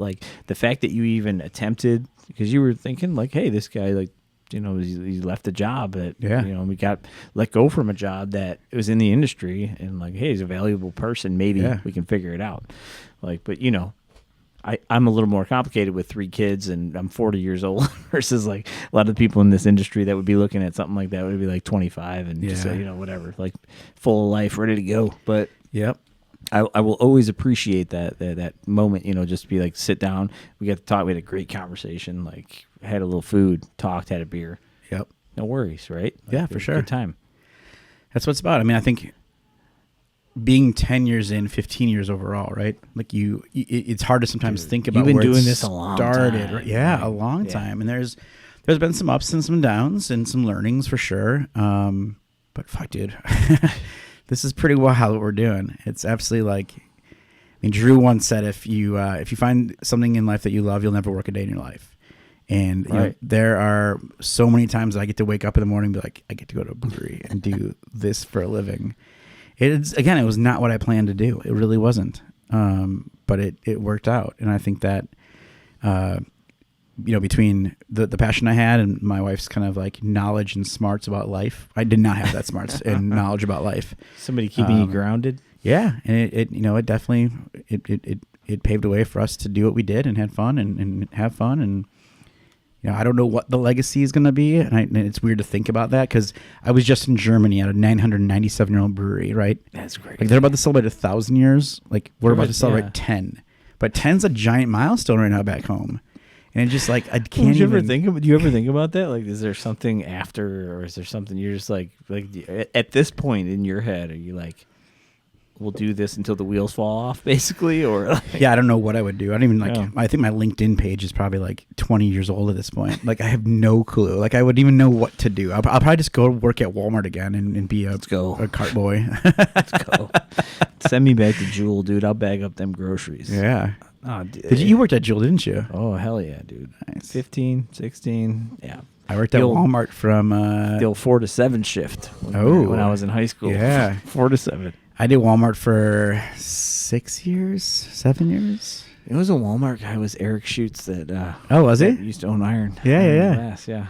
I still think that, you know how they say everything you learned in kindergarten? No, I learned everything at Walmart, like from inventory, customer service. Yeah. Again, I was at a really nice Walmart. Like, doesn't matter. People are pulling in like nice Ferraris and stuff. You're like, what the hell are they doing at Walmart? But people shop at Walmart. That's where it's at, baby. And I had an amazing boss who was Marine, and if you didn't stack a pallet perfectly square, take it apart, redo it. Yeah, and stuff like that. That taught me some real solid like hard work ethic stuff. You appreciate that, especially as a Midwest boy, like a Wisconsin kid. You know, like you can identify and relate to that. Even if you didn't have that level of like Ranger Marine in you, like you could appreciate it because you saw the work ethic around you your whole life. So it was kind of like, like, all right, I can suck that in and take that. My grandpa ran a like windows, cabinets, doors company. And we worked for him, and dude, he was a drill sergeant with us. I mean, he was a slave at Dachau as a kid, Polish kid, in World War II concentration camp. It's like whatever he said, you're like, dude, I get it. I'll do whatever you want me to do because I don't want my life ever to be what you went through. Yeah. And like I think that's where it started, man. I was like, you're seeing him. He was like 55, 60 years old at the time, like schlepping a cabinet on his back upstairs. Yeah. And here my brother and I are like, it's too heavy. He's like, are you fucking kidding me right now? Douchebags. Well, that's called perspective, right? Yeah, it is. And then you learn, just do it, man. So we have, Darren and I talked about this a little bit, Biker Dude, when he was on, because meat sourcing for Darren, my family splits a third of a cow each for everybody once a year. So. Yeah. But Shannon's cousin, who lives in Elwood, the Manhattan Elwood area here, their neighbor is the one that raises the cows, and they raise like 8, 10 or whatever a year, and the way they take care of them and feed them and all that, they literally would get like stuff from all the local grocery stores, right? So all the like Burkhott's and New Lenox and all your local Jewels and all these places. So they'd drive there out in the mornings, and they would get like old bread that they had to throw out, all this, pies, anything you can think of from like the pastry bakery section that had to throw out. So my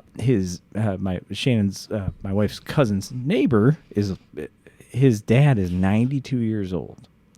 He would be the one driving that truck. He would jump up and down off that tailgate. 92 years old with black garbage bags filled with, Jewel, throwaways. Can you open this door for me real quick? They do that? Yeah. Jewel does that.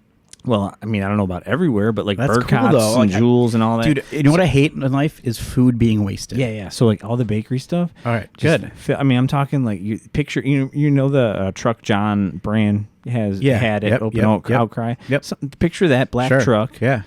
Pulling up, and they would have that thing stacked to the ceiling. So we get these cows every year. So our kids, so I have 3 kids of my own, and then Shannon's sister has 4 kids, twins, and then 2 boys that are a couple years older than the twins. So we would take all the kids, we they pick out the cow, so we'd have the kids feed them. So they back that truck up to the property. Everybody's sitting on 5-gallon buckets, and you're just pulling all these pastries and breads and stuff out of these bags, and you're just breaking it up and throwing it into a bucket for feed for the cows. Sure. So it was just like constantly like watching a 90-year-old man jumping up and down. And I'm like, this is how you stay alive. Right. Like, this is like blows my mind. Like, I'm a firm believer the minute you stop is the minute you die. that's what it Yeah, was. They yep. raise chickens. That's where we get our eggs from. Like, Yeah. they have these cows, and their son, who is in his late 60s, is legally blind. Does all the same stuff. Wow. He's legally blind. That's cool. I love to hear that they do that. That's awesome. That's wild, right? Yeah. I mean, to watch a man that age, I'm just like, at 40, my ACLs would be both like, nope, Right. we're done. We're done here. What's your favorite dish to cook? Me? Ooh, I like Asian stuff. Like not even Asian, but like really Americanized, like sweet and salty Asian stuff. Like, Okay. Like soy teriyaki type stuff. But Yeah. like anything you can do with that. I do a version of like a barbecue noodle with some sort of protein, whether it be steak or chicken. That it's like just a mixture of like hoisin and soy and garlic and onion and then actual like barbecue sauce. I mean, I might use whatever Sweet Baby Ray's. I'll mix it all together with a little water and some chicken broth, and then do homemade noodles and just sprinkle that on with it's like my favorite thing to eat. Nice. So, On the Blackstone, or where do you do it? I do it on the Blackstone now, Nice, but yeah. I mean, I used to do it in pan, but now, Sure. now that I got a 36-inch Blackstone in the backyard, it's like, well, Right. you're not going to not do it. I saw that commercial. They're like 12 million people with Blackstones. I'm like, Jesus, why didn't we buy stock in that stuff It's earlier? unreal. Isn't that crazy? Like, well, dude, I made smash burgers for my dad's birthday yesterday. Nice. So, and like I said, we have the cow. So, Yeah, gotta put that meat to work. downstairs. I bet I have 100 pounds of ground beef right Nice. now. Yeah. So I went over to my mom's with three pounds of thawed ground beef, and I used Biker Dude seasoning. Did the smash burgers exactly the way Darren tells you to do it. Perfect. Yeah, he swung by the brewery the other day. He's like, I left Joe's meat at your brewery. Can you get it? I'm like, "You got Oh, he it." did leave it? Yeah, he got it, though. He sent me a picture of it. He's like, I made a nice thick burger with it. He told me that was the first thing he was going to do is make a thick Nothing burger. beats that beef. I buy from a farmer back in McGuanago, and it's just like, there's Just different. yeah, Just the better. color's different. There's no grease. It's And just awesome. It's like they finish it on grass, what I'm talking about, but like I just told you, they feed it fucking pie and Yeah. bread and shit too. Yeah, You know, yeah. like, it's a lot of hay, and then there's they're there's eating some feed pumpkins. in there too, but Yeah. But man, it's like I know there's 8 of them. I can see them. We name them. Like we know.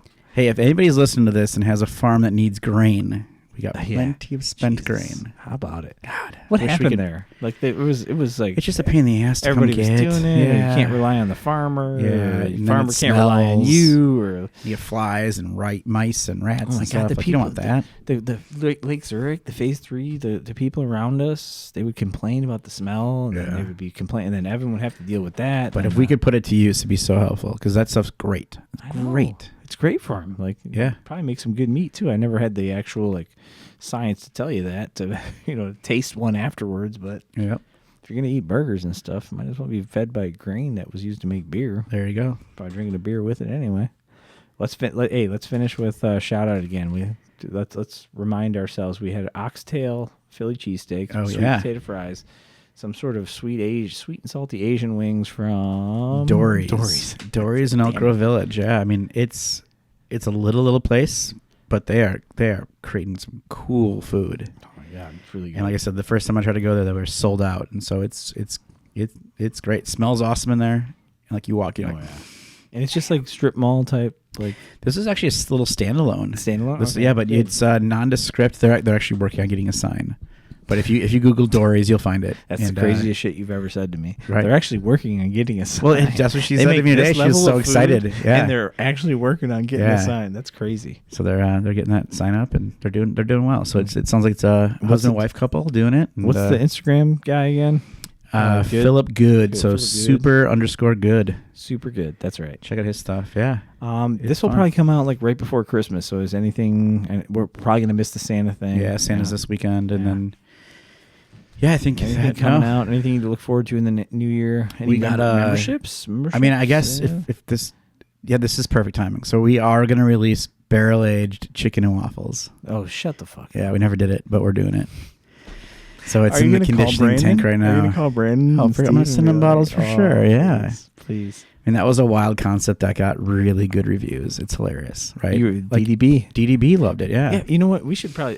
How's Alex doing? Have you talked to him lately? I haven't talked to him much lately. Random texts here and there. Yeah, He we did that beer for him, and he definitely is still going through stuff. Yeah, but I mean, he's spending as much time as he can with his kids and getting after it. So it looks like he's having a good time. He's eating some crazy fucking Michelin star meals. He's I don't want to get weird, but like I know multiple people under the age of 40 that have had similar issues. Like they need to change the whole colonoscopy check from like 45 to 35. Are you getting yours already? I've done it. Yes. Really? Yes. It's like no worries, huh? Doesn't bother you? What? Do you like hate going in, or is it like it's fine? I mean, I do an annual physical every year just because I'm like, tell me I'm dying, right? I want to know if I'm dying, and it's like, no, you're fine, everything's fine. You're like, no, I feel like I'm dying. But like I've known 3 people around me of late that have cancer, and some of them have too far down the line cancer, and like, but we're all like not over 45. Like, what is going on, right? So, not to like post like Cologuard or whatever that place is, but like just get checked, like I don't know, it's just weird. It's sad to see that kind of stuff. We'll tell you if you're sick. Yeah, it's gonna if it works like that, I'll do it. I don't even know if the burrows there, but no, barrel-aged chicken and waffles. So that beer was hilarious. It was a project that came out of us being at Craft Brewers Conference in Nashville. It was fun too. It was awesome. I remember running around every Jewel in the area, and they were just laughing at me. But we need some chicken. Yeah, they're like, well, you need to order that. I'm like, just give me whatever you have. It's Cheap Chicken Monday. Come on, please. But yeah, it was sitting in, and here's the funny part: it's aged in wild turkey barrels. And they're like, how do we get like the turducken piece to this? Like, we got to get that. We got to finish it off. But call John Madden's people. they'll lend you something. But yeah, so that'll be our bonus Christmas beer this year. Wait, can you do it in some sort of like a duck? Like yeah, right. That's what we were wondering. Yeah. They have like duck tags. Duck Maybe sauce. You can get like a duck tag around the neck when you sell it. Just wax it like a duck bill. It's a barrel-aged turducken. Yeah. But no, I work Christmas Eve every year, so that'll be. What do you mean? I actually bartend. Yeah, that's the only time of the year I bartend. What are you talking about? Yeah, where? At the brewery. Are you serious? Yeah. Is this known? Every year I do post this? Yeah, I do. I had no idea. See, that's become an annual tradition. I think it started with when Charlotte was there, but yeah, me and V do it now. And dude, show up. They do like 11 to 3. Come get your last minute stocking stuffers, and we'll do a special release. The one year we did like a mixed random bottle barrel aged packs and stuff like that. Oh shit! Okay, so yeah, we're doing almost like a cellar sale type thing, but low key. Come on out that day and hang out. Oh my god. So yeah, we're doing barrel aged chicken and waffles. I'll come out for you pouring me a beer. Yeah. Try some. You know what? You did pour me a beer once. Powder. I think it was Keller Pills off the tank. Oh yeah, yeah. We need to make that beer again. Dude, it's a good time right there. Yeah, that was when my first learning experience explained to me what a Keller would actually mean. I was like, oh. So I even learned it more. So I was in Germany recently, and we're in the deep cellars of these breweries, right? And so in order to keep beer cold back in the day, they had to go like deep in the ground, right? Yeah. Well, the cellarmen, the Kellermen, were lazy. See? That makes sense. They were lazy and drank beer off the tank down there, and that's why it was always hazy. That makes sense. Because it was unfiltered still. And I'm like, God, that makes so much sense. So stupid. I love those traditions that you hear, right? Keller. I'm thinking of Keller Williams, the musician. Right. Keller That's Williams, what he called ours. Yeah, Keller Pills Williams. Yeah. Keller Williams was a loop pedal guy. Yeah, he sure was. Yeah. Yep. Anyway, sorry. That's barrel aged chicken and waffles. Hey, classic me and you right here, 3 hours in. Oh, nice. Do you remember how mad I was? Like, you gonna edit this? Yeah, I don't edit. No, I don't edit. I'm the worst. I'm we sorry. were standing outside of Union Beer Store in Miami. Yep. I remember. We were. That's what we were trying to leave. Yeah. We were trying to leave, and you guys walked in. You and Al and Kyle all walked in. You're like, nope. You guys can just turn right around. We're going out to the back. Yep. It was good times. I had Mike check in Miami. That was great. Well, dude, thank you for coming out. Thank you for bringing me dinner, and congrats on getting this thing back going, man. It's good to see you. It's been a blast. I've watched every episode for the most part. It's been awesome to see you back in your element and showcasing some really cool people. So keep it up. Hey, it's been fun, and one of the little elements to the podcast that I'm working on is almost like a referral thing. So if you have somebody that you think like, man, Joe, you should sit down with this guy, let me know. I'm going to send out a group text to everybody who's been on the show to be like, come on, send me one person. Like 6 degrees a second. I got Kevin a ton. Bacon, I got a ton for you. Yeah. Yeah, we'll pick and choose. Somebody that'd be willing to come hang out and sit down and tell me a story. I think you should talk to Eric Barkley from Tugboat, because that guy fascinates me, man. I love him. Fascinates me. What's he doing? Is everything he's like future trading and riding motorcycles. Did he get his Cybertruck? He didn't want it. He drives a semi-truck now. He went from I hate gasoline, I'm getting a Cybertruck, to now driving a daily semi-truck. That's amazing. Yeah. You got to get him on here, because he had that. I want to learn more about him. He had that wild Jeep. He had that like green. Oh yeah. I remember seeing him on the highway one day. And then he showed up in some kind of like crazy Harley. I'm like, what are you doing? All right, I love that you get Eric Barkley on. Yeah. Is he still doing Tugboat? Is the coffee thing still happening? Yeah. You've been doing beers without Tugboat, right? You've been doing some coffee. Again, it's all about exploration, right? In playing with new things. All right, that's fair. Yeah. No, we still definitely used for anything smells like bean spirit. I thought you were cheating. The OG, the OG is him. Then we play around. We have fun. All right. Anything else before we call it quits? Anything you want to tuck in? Any loose ribbons you want to tie up? I'll just say this: craft beer is not dead. No, it's not. Let's drink it. Let's enjoy it. Let's have fun with this barley wine in about a couple minutes here. Yeah, it is not dead. Man. Thank you. Appreciate you, dude. Yeah. Thanks for coming out. Cheers, buddy. Cheers, dude. Bye. Bye.